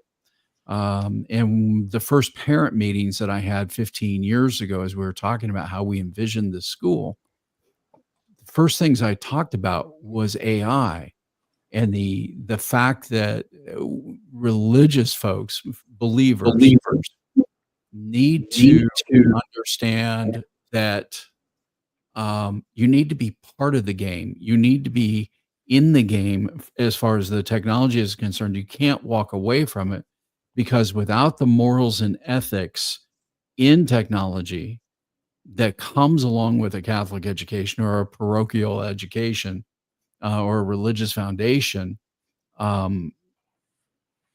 this could actually go in any direction. And so I think that as we now get closer and closer to the realities of AI, I think in education, what's going to happen is I think education within AI is going to be incredible. The fact that you're going to be able to meet the student where they are, really meet them where they are from an education level, no matter what the language is, no matter what learning disabilities they might have. The positive impact of artificial intelligence in educating our children and being part of that process is going to be crazy. It's going to be, I think, very, very positive. The other side of this is it allows us time to go back into teaching the morals and ethics that are needed for that type of future. And I think that, one will bring the other, if that makes any sense. I want to piggyback a little bit on Mike, because I've been a little bit of doom and gloom. I honestly, look, with what Mike was saying, I think that is, we're going to see a period that I think we should call a second renaissance, that AI will free us to allow us to do things a lot of us never dreamed of. And I don't think we should overlook the absolute renaissance positives that will happen from this. So even though I've been a little bit more doom and gloom than perhaps I should be, there is a moment where we are going to have such an amazing window that I think everyone will be shocked by it. I think, Jeff, to that point, I think one of the biggest use cases, and I've done this personally with my own health, is going in and troubleshooting me when there's something going on, because there's a whole medical assistant GPT that is there that is got the world's medical knowledge right there. And you put in your symptoms, you walk through it and what the case is going on. It's unbelievable. It's like tech support for the human. And definitely better than WebMD. Definitely better than WebMD. And in some cases, it's better than the damn doctors. So, yeah, I mean, did the same thing with one of our dogs that was going through something. We saw the vet, gave it the information. We actually took the x-ray that was done on Catherine and put that into the vet GPT. It actually spotted the blockage that she was dealing with. It's crazy what it's capable of doing, and the positives right now, I think, far outweigh the negatives. Wow, I didn't expect that, because as soon as you started talking about morals and ethics, one of the first things that I thought was, okay, government. Well, how many useless eaters will each government tolerate? How many useless eaters will the governments be able to afford? Because it's clear we're going to be in a period of transition. How long that transition occurs, who knows? BZ, you can make that same argument right now without AI. I mean, just look at Project 2030. Just look at Agenda 2030. Yep. It was originally Agenda 21. Well, Agenda 20, having been a planning commissioner, and researched it way too much. So Agenda 21 comes out of the 92 Rio conference, climate change conference. And it was the control grid for the planet, for everything on the planet. Agenda 2030 is we want everything implemented by 2030. You also tie that in with the WEF, the World Health Organization, and Religions for Peace, which is the religious arm of the globalist movement. Well, yeah, but one of their biggest tenets is they want a population that's small enough to be able to make things more centralized and controllable. And it's been one of their tenets for forever with all of those various. Now, granted, they're in a lot less of the planning phases now because they've already tried to figure out how they're going to do it. We're in implementation phase now. I still firmly believe that COVID was a test run for that, but I didn't say that out loud because I don't want to get anybody banned from YouTube or nothing. Well, on any number of levels. But I wonder about this. It's clear to me that this guy, Amjad Masad, is some kind of a technologist. And my brother is an electronics engineer. And we have all had to live with him for a while. He's a sweet guy, but he lives for the envelope's sake. And I think that Amjad Masad guy is kind of the same sort of technologist who represents those who would simply push the envelope to make sure that the envelope gets pushed. And my brother was he was very similar to that. He was essentially operating in a vacuum with little regard for what things are going to occur downstream. And I'm wondering about all the technologists who are looking at things in a vacuum, in a tube, and aren't considering all sorts of things that are going to be occurring downstream. That's not their focus. That's not their goals. To factor in the hijacking, if it occurs, and I think it will, of whatever it is that's created. My brother's an engineer. He's like Werner von Braun. He's like Dr. Gerald Bull. Dr. Gerald Bull, Werner von Braun, people were saying that he was a Nazi from the get-go. Werner von Braun didn't give a shit. He was part of the paperclips. He just wanted to enable his technology and go anywhere to have that done. Dr. Gerald Bull was a guy whose sole focus was to create long-range artillery. And he didn't give a shit who funded it or where it came from or who used it. So he ended up building a massive artillery piece for Saddam Hussein in Iraq Project Babylon, the supergun that he created, and then he got his ass sniped by Mossad for his work. But he wasn't looking downrange. And I think a lot of these people are not looking downrange, and they're not considering the morals and the ethics that all of you guys have said you better start considering right now. Well, that's just it, BZ. You just summed up the entirety of human existence. We have done everything we can to push every envelope of all time. And the funny thing is, when we get to the point where we don't have any new envelopes to push, we create them, a la the transgender movement. I'm just saying. No, I mean, that's human nature. We've always pushed the envelope. I mean, anybody remember the song "Lovin' Your Tummy" from the 60s? Anybody know what that song was actually about? And they snuck it by the censors?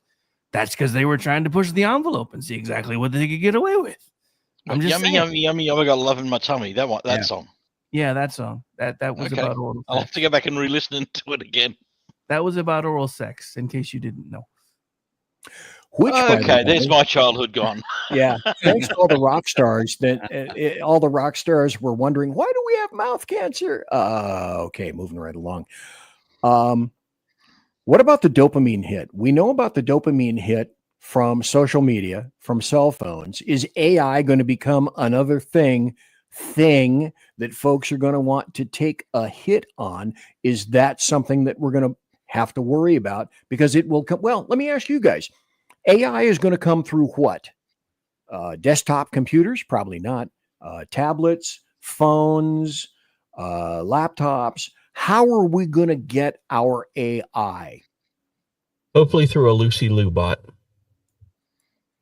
And I don't usually get to do this on other people's shows, but since he's my PD, we have rules. Giggity, giggity. Giggity, giggity. Nice. But Saying. having said that, is this a potential dopamine hit in the future, the way that it's used? I don't think so. No, I mean, it depends on the delivery method. What a lot of people don't realize is they're just now really starting to understand the effects on the human brain of us constantly staring at these blue screens. And part of it is they're finding out that they are actually eliciting dopamine responses. Yeah, what I fear the dopamine hit is from the AI girlfriends that are out there already. Well, until they learn from human girlfriends how to trash their human boyfriends. Yeah, I mean, what's the worst that's going to happen? A robot is created with an AI girlfriend mode that wants to kill us. Well, that's just like real women at the moment, but I digress. But the dopamine hit is something we all require a lot, even when we don't admit it. We want that acknowledgement that, hey, I exist. And a lot of people don't necessarily think of that as a dopamine hit. But when you get a response from AI, as simple as something that they say, hey, I'm working on this code, I'm working on this site, I'm working on this information. And you tell the AI, hey, thank you, that was exactly what I needed. And the AI returns a response saying, hey, I'm awesome. This is going to be great. This is going to, this is getting you one step closer to say syndication for your podcast. I'm not going to lie. That's that little bit of a hit that I only get right now from my son. So I'm now getting a second entity that is giving me that little bit of confirmation that what I'm working on is worthy. And I can see where a lot of people could be incited by that and happy about that. Let me ask you this. Will AI continue to disconnect us from nature because of the nature of the way we are and devices and holding things, etc.? Will it be a disconnect from learning? Will it be? This was one of the biggest questions I had. You guys semi-addressed this, but I'm curious what you think of this. Will AI be utilized as a crutch by the lazy for the ignorant? In other words, we're coming to AGI, artificial general intelligence, that will soon modify its own source code, and it's going to create its next version, and that's going to be much more intelligent, and all the subsequent geometrics will create the next and the next and the next? And where will we fit in? And will it come to the point where, you know what, thinking is absolutely well, it's sort of immaterial. And if I have no ambition anyway, why am I going to strive? So I see it as a big chasm between the, I have ambition, and the lazy asses who are already using it, say in school, for example. Look at the great paper that I wrote, which I didn't write, that I had AI write. Dude, there was just a story 2 weeks ago about a teacher who quit teaching because she got tired of having to flunk kids for using AI on all their papers. So I'd say we're already there. I think we have to. I think again. I honestly think we're going to have to reimagine schools. I think the fact is that we're going to have to teach how to use the tools, responsibly, and and actually encourage them to push the boundaries in using AI in their projects. I think the whole 1950s schoolhouse model that we currently educate children in is way past its due date. And we need to start thinking differently about how we educate children and adults. 100%. Matter. That is one of the things you've touched on a bit, Mike, where AI is going to be a godsend. We'll be able to teach to the individual kid, not to the lowest denominator in a class of 32. Well, think about it from a higher education standpoint. I think the days of 4-year degrees are dead. Oh, they should be. Yes. I would agree. Yes. Why put me through 4 years when, with the help of AI and going through and learning, and if I need to test out and get certified on it, let me test out on it. Why put me through 4 years of pain just so you make a profit? Yes. Yeah, there's no reason, if you know what you want to do, college should never be more than 2 years, maybe outside of being a doctor and things like that, where you might need some hands-on experience for another 2 years. AI should be able to drill in specifically to what you want to do and make it happen. I can tell you, because, we do a lot of work within higher education. Higher education they realize they've got a problem. They realize that they're at the end of the road, that AI is going to have a massive impact on them. And especially for a lot of the community college districts, they're having to reimagine what they are teaching. The other side of this is Gen Z is less enthralled with the things that boomers and Xers and millennials were enticed with. I'm going off my son and his friends. Everything that they're interested in are the things that are authentic. They could care less. They have lived in a virtual world since the time they came into the world. All they care about are things that are absolutely hands-on, things that can't be replaced by AI, that can't be manipulated by AI. So this Gen Z group is different. They're different gravy. So I think that it's going to be interesting to see how it plays out, but there's a pushback on AI from that particular group. Well, so the older Gen Zs are starting to raise Gen Alpha, and Gen Alpha, everywhere you look, is basically being coined as the new Gen X, because they're the ones whose parents are making them go play outside and do all the things that we used to do. And not just that, you look at some of the computer games that are out there, some of the quality graphics that are out there. Most of the people that play those are 22 and up. I know it's a small sample, but I know my son and his friends are more into games like Roblox and Minecraft, things that are more 8 and 16-bit than lifelike, because to them it breaks that bond, because it now is like, oh, I'm playing Minecraft. It's actually more authentic because it doesn't look real. Yeah. Luke, the student becomes the master. Brett Weinstein said something in this video that I thought was interesting. He's a professor of evolutionary biology and schemes and systems. And he says, in the realm of the truly complex, your confidence should drop to near zero with regard to AI. Is he blowing smoke? Is that accurate? Do we even know? He reminded me of the Jeff, watching the interview, he reminded me of the Jeff Goldblum character in the dinosaur movies.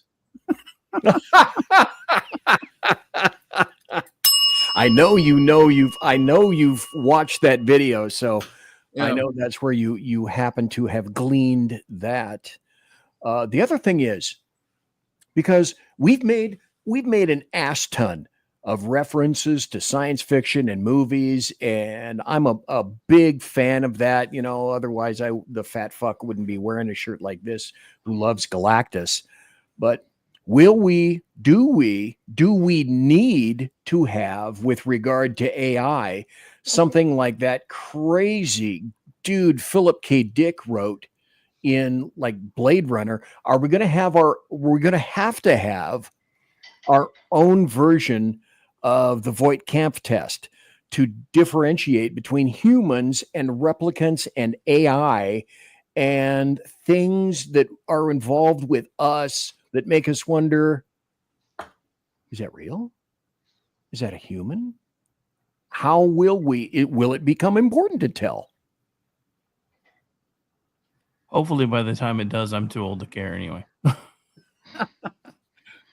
Well, I guess given the way that students are cheating with AI now, I guess we need that sort of thing now, given that teachers are giving up because they're tired of marking AI assignments rather than original work.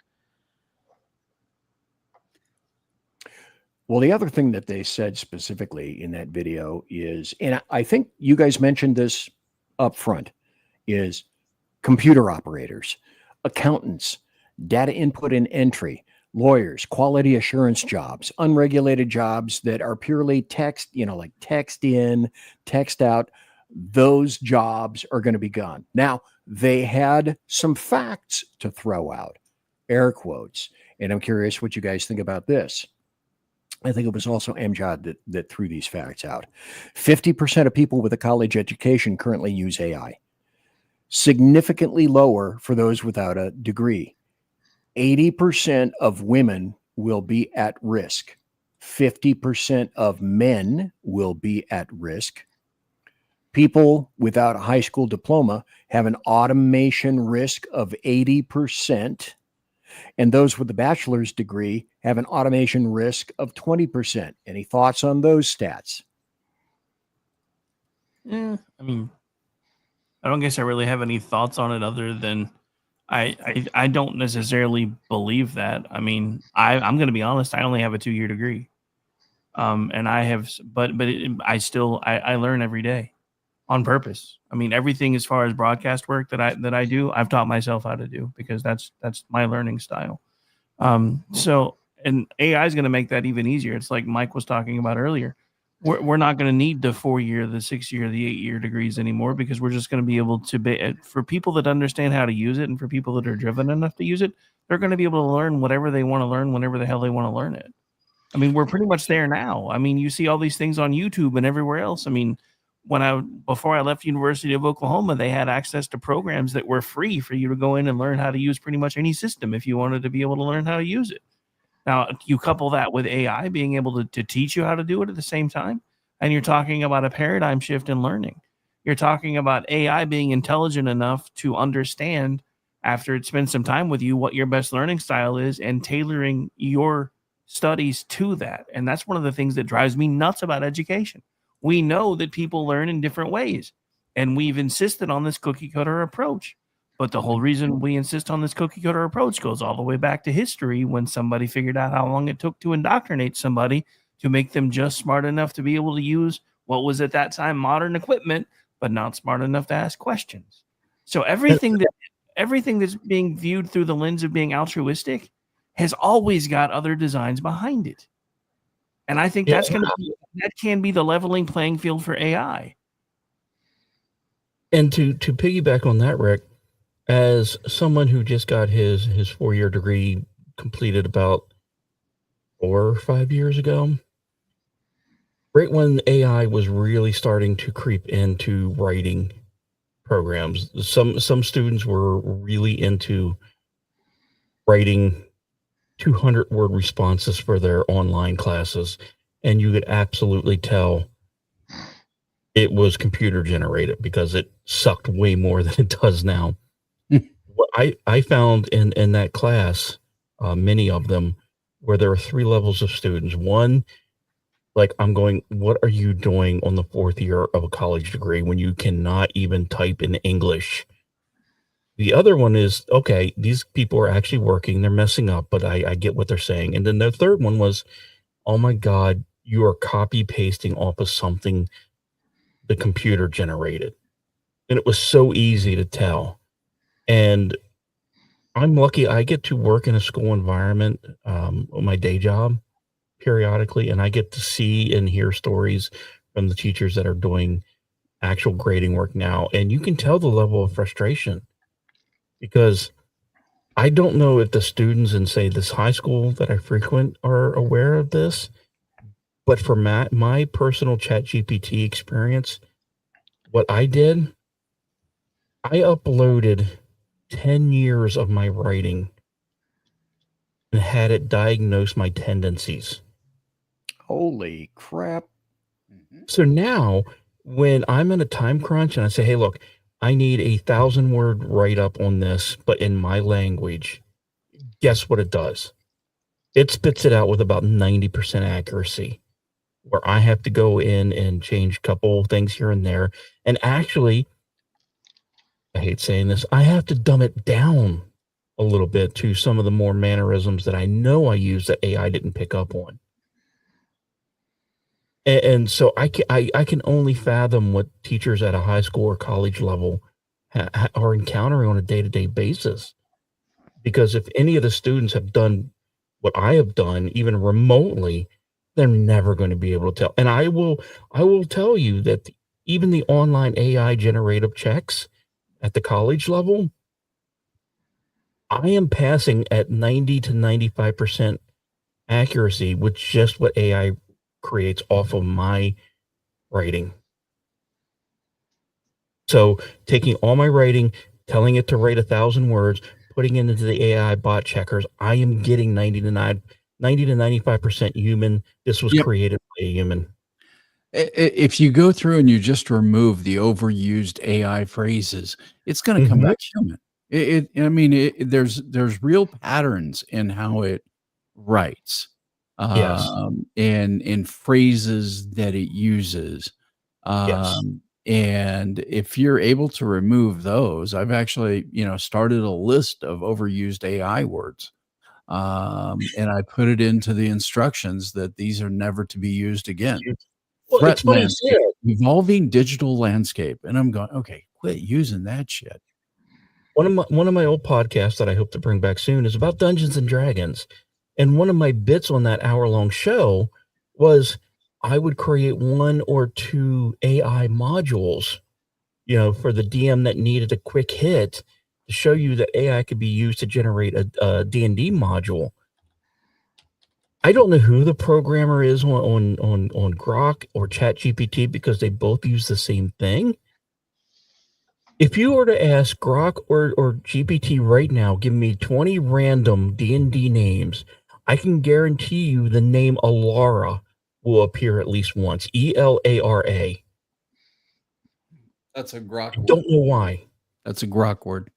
Okay. Yeah. What is it though? I don't. That's what I at one point in time, that's what the female voice of Grok. That's the name that she goes by, I believe. Yes, and GPT picked up on that and uses it as well. Yeah. See, you guys are already, the way that you are interacting with AI is light years ahead of me. You're using it for things, and you guys are clearly in the category of, I'll be the first to admit, I was an autodidact. I was interested in the shit in which I was interested at the time. I read every history book in my high school library. That's all I gave a crap about. And the rest of my grades, I was a poop student, but it helped me later on. But as I learned by example and experience, you may have been taught something, but will people be learning, or are they just manipulating? Well, okay. So going back to high school, when I was in high school, growing up in Richardson, Texas, the largest employer in town was a little company by the name of Texas Instruments. They invented a calculator. Right. Our school district was one of the top 5 districts in the nation before there was a Department of Education. And we were not allowed to use calculators in school. Okay. Most of the kids that were in my particular high school, their parents worked at Texas Instruments. We were forced to stick with slide rules. So if we want to go back to purism, if we want to be purists about it, then we ought to strip out spell checkers and grammar checkers. We ought to strip out all the other crap that we've put into the software, because I hate to break it to people, that's some form of autocorrect and all that. That's some form of AI. Yes. Yes. So this is where I find the teachers and the educators disingenuous.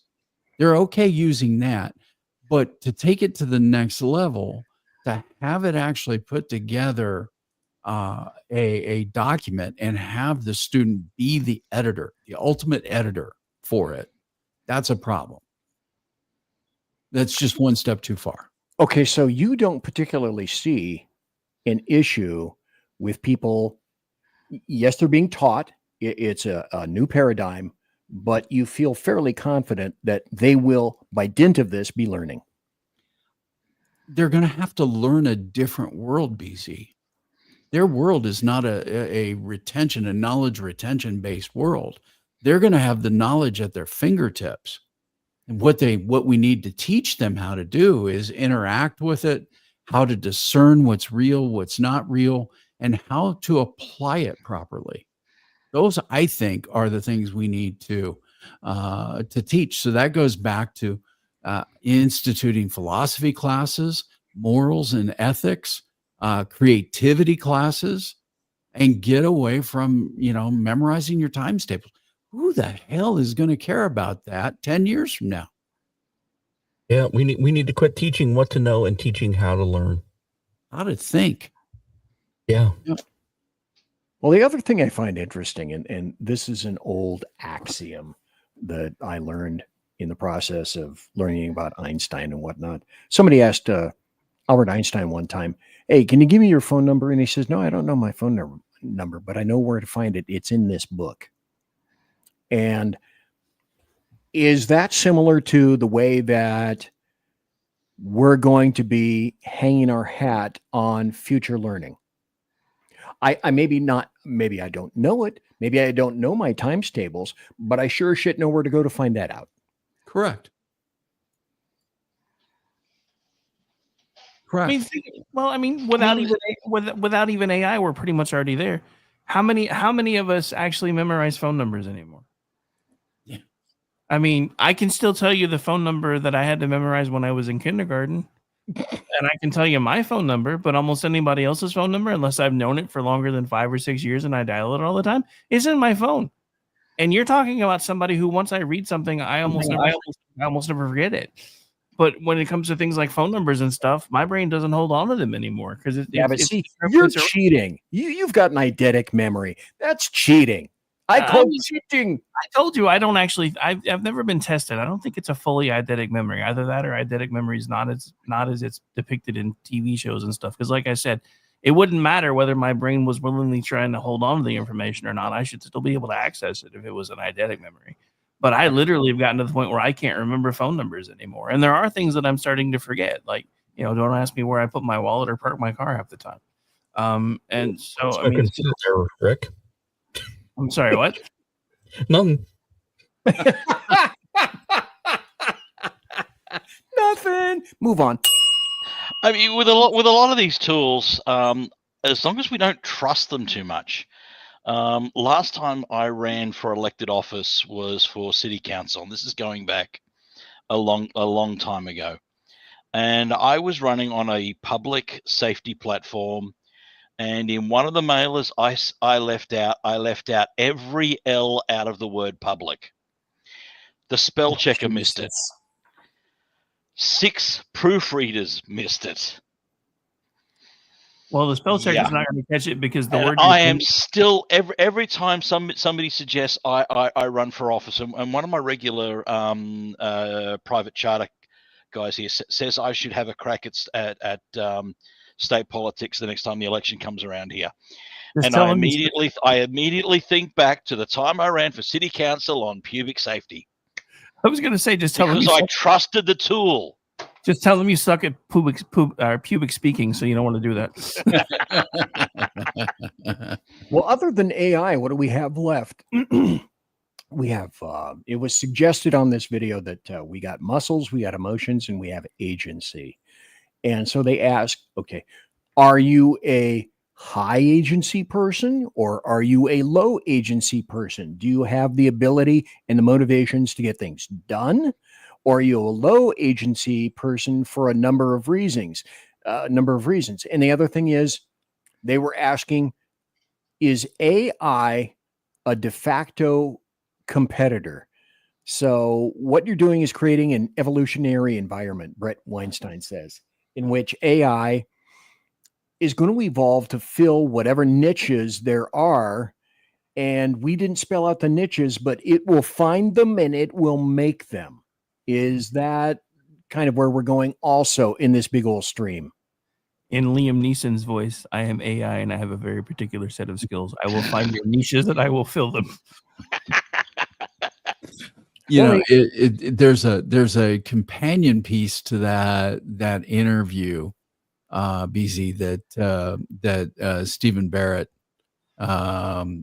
put out a couple of days later. It's a behind the scenes video, and he has, what do you say, 3 or 4 different emails from other CEOs that were not in that interview, that are basically doing 2 things. One, they're freezing hiring. They're freezing hiring in order to hire a human now.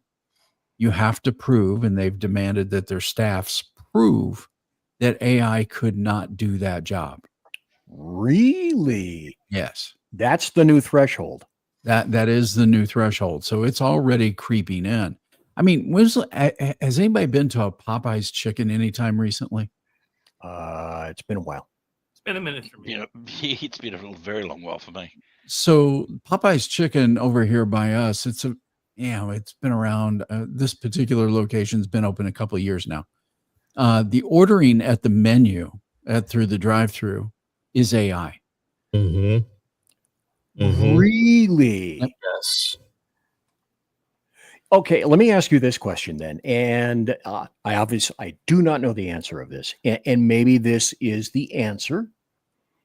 How many times have you driven up to, I don't know, say a McDougal's or something like that? One voice will tell you, hi, good to see you here. And the other one will pipe in and say, are you ready for your order? Is that just 2 separate people, or are they beginning to install AI in various drive-thrus? We know the kiosks are here already. So McDonald's uses a call center. They centralize Really? the initial greeting, and then somebody at the local level will take over the order. What is it? I was at Panera Bread tonight to pick up sandwiches, and they use call centers as well. So eventually, all of that is going to be, those humans are going to be replaced. They're going to be the first ones on the pig slip sheet, because just turning that over to AI to be able to take an order and process that is nothing. It's going to be very easy to do. Well, that was certainly worth $15 an hour to $20 an hour, wasn't it? Well, And they then- bought their own demise. Yeah, but it's like, okay, hey, look, here's your pink slip. See ya. Wouldn't want to be ya. That's next. I'm sure Well, of it. that puts an interesting take on things. If call centers are going to go away, what's going to happen with all these scam call centers out of India with AI now? That's another thing, outsourcing this stuff that we didn't want to do in the United Snakes of America. That got outsourced. India, Pakistan, perhaps China, wherever. That stuff is going to be gone too. Those people are in a doom loop. They're not going to get those jobs. Those jobs will go away. So those jobs won't be here in the US, and they won't be out. And all those little people that were making money on that through sweat rooms, steam rooms, whatever it is that they're called, where people labor. And I bet you we still get calls for extending our car warranty. I know. And hey, They'll still have And jobs. it will be in any language that you want it to be in. That's right. They'll, Now, Mike will See, like that this. was really crazy. I've got an old American voice over IP number on my cell phone here, just to help contact a few people in cases of emergencies. I am still, I've been back in Australia since before COVID.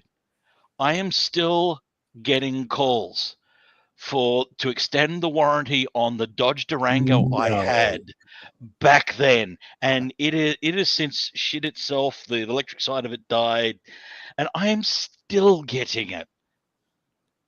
I mean, BZ, all those call center workers from India, they'll have some short-term jobs because they're going to have to teach the AI to speak with emphasis on using D's instead of T's. That's true. And isn't that funny? What are those visas called when people came in and then American workers were pissed off when the people with those particular visas had to teach the cadre of people coming in who were HB1. available to work at lesser rates? It's cyclical. What did you say, Mike? Mike, HB1 visas. Yes. Okay. Yeah. Like you will. I think you will appreciate this little story more than maybe others, but others will understand it. Dell Computers was one of the first ones to really incorporate Indian customer service.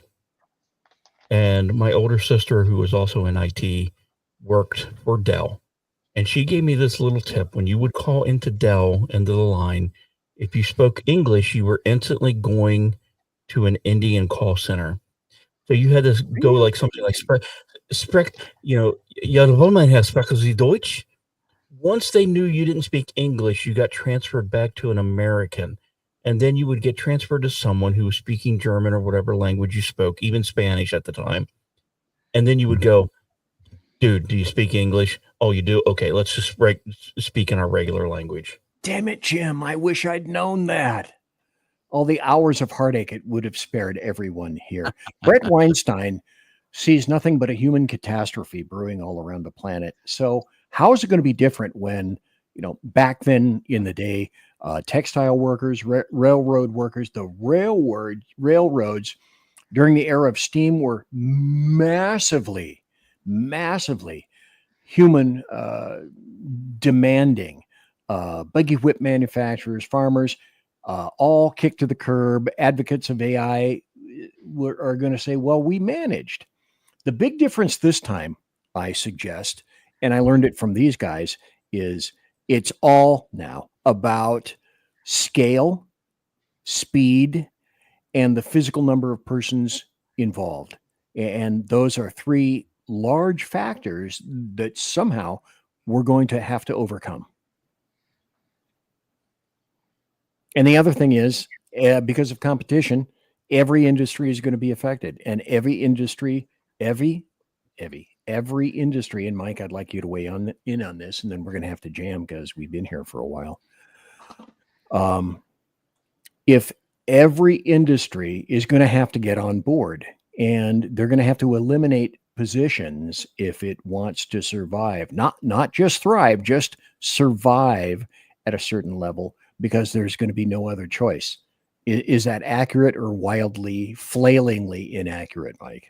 Well, I think what you've got is a situation where, and it's part of what I'm already planning for the next 3 years is what is my own personal AI adoption journey going to look like within the business.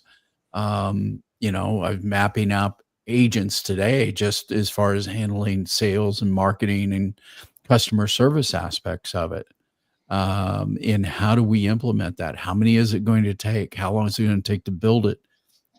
So those kinds of things. But BZ, to answer your question, I think every business is going to they're going to have to embrace this somehow, some way. And if they do, they need to have governance, risk, and compliance programs in place within the organization to put guardrails on the 16-year-old with a driver's license and the keys to the car for the first time. There's some bad stuff that happens when the AI gets loose. So, but they're going to have to either embrace it or they're going to be out of business. I honestly think that is the inflection point. They're going to have to figure it out. Otherwise, those that are use it will have a massive advantage. Those that don't will be left in the dustbin. Well, let me ask you this then. Is it going to be like Google, where Google got into internet search first? And I guess that Google is going to be kicked to the curb because more people are beginning to use AI as search other than Google. And as Chief Dan George says, when I heard that, my heart soars like an eagle when I heard that. You still got to remember, I mean, Google's got an AI. Google's got the basis of search. I think, I was telling, maybe I was telling you this or Lonnie this in last week. I don't think I have used traditional search for anything in the last 8 months. All of my searches have been AI-driven searches. Same. And quite frankly, they're more thorough, they're more complete. It's going through and searching. At one point in time, I had something it was working on.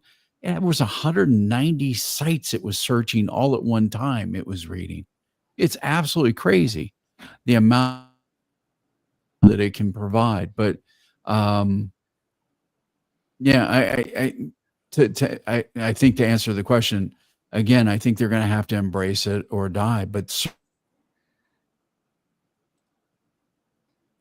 okay, well, let me ask you guys this question. Then people expect. Two final questions. One just popped into my wheelhouse here in just a moment. Now, Mike, you mentioned that businesses or corporations that don't get on the train leaving the station right now are going to be in a serious bad way. If they don't, will they be able to come back and recover? Well, I think that's a hard question to speculate on. I think once you get left at the train station, is there another train coming by or is it just gone? Good question. I do not know that answer. I was just throwing it out there. Also, second question.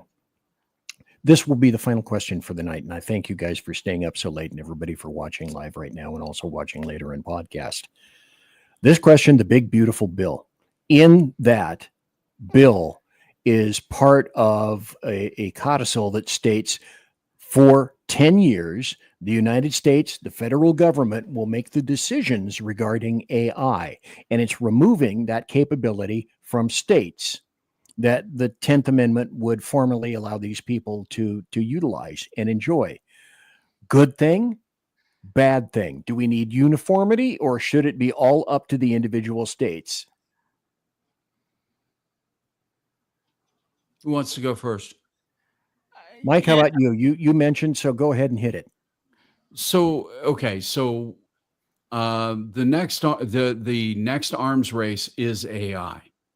So from the standpoint of artificial intelligence and whether or not the federal government from a national security standpoint has the right to tell the states to back down on this, I kind of agree with it. It has to be a national issue.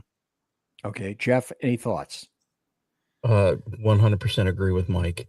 And I cannot tell you how much that hurts me to my core to say, To say, don't have the rights here. But we do need the unifying direction, and then cross our fingers that it's the right direction. okay, Rick, thoughts? Well, I agree from a national security perspective that there does need to be some federal oversight. I don't agree with some of the language that I've read in that, and I'll be curious to see how that shapes out, because when is the last time the federal government actually innovated anything?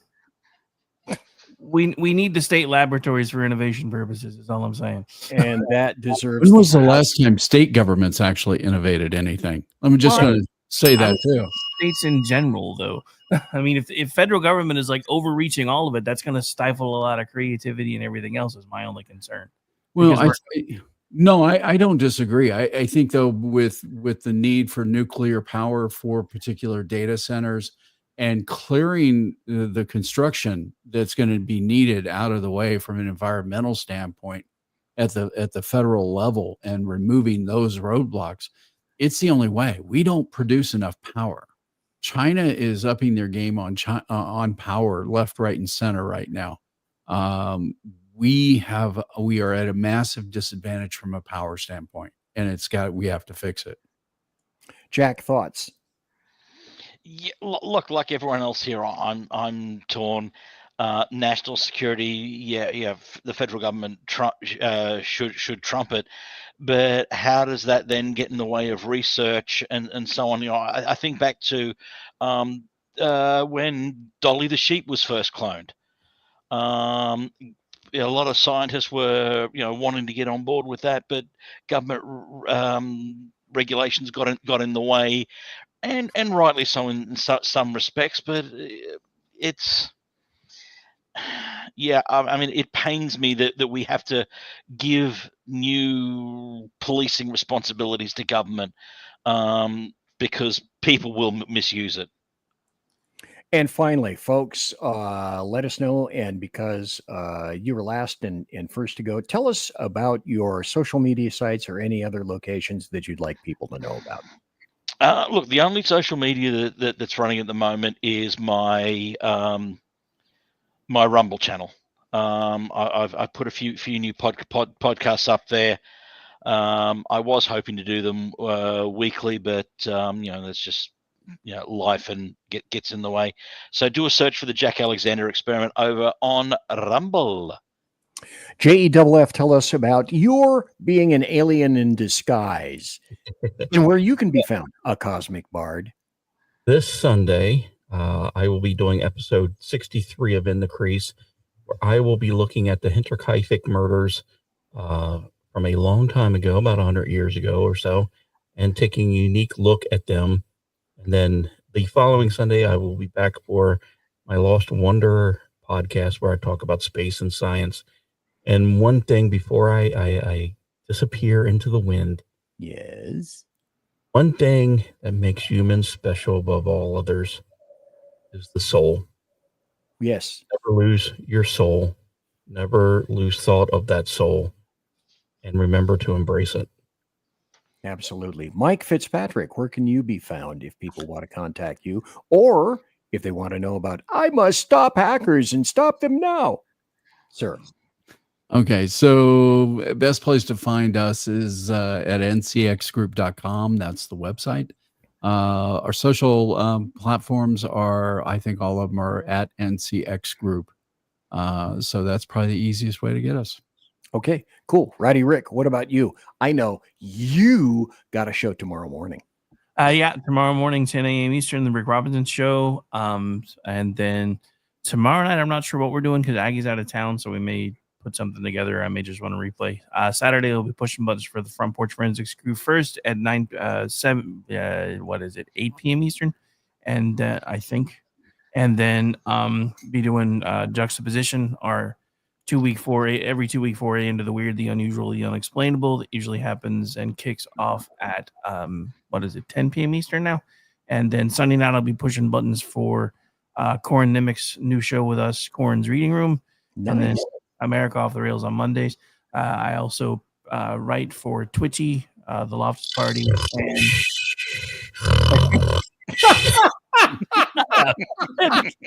and occasionally for Misfits Politics, and I also produce a Loftus Party podcast, which drops on Tuesdays. Hey, he asked, so it all, damn it. Okay, that I thought the other one was going to be the last one for the night, but apparently not. Jack Alexander, good to see you. Where we are right now. There we are. And Jack, thanks for you being here tonight. And Mike, thanks for you being here tonight. Let me see if I can do this. Oh, no, I won't be able to do that. Well, anyway, gentlemen, thank you for being here. Thanks to everybody who was watching. Still right now sitting at 525 people watching. That's absolutely astounding and amazing. Everybody, thank you in attendance. Thanks to my wonderful guests. Thanks to Jack Alexander. Thanks to JEFF. Thanks to Rick Robinson. Thanks to Mike Fitzpatrick and everyone here tonight. Everyone, God bless.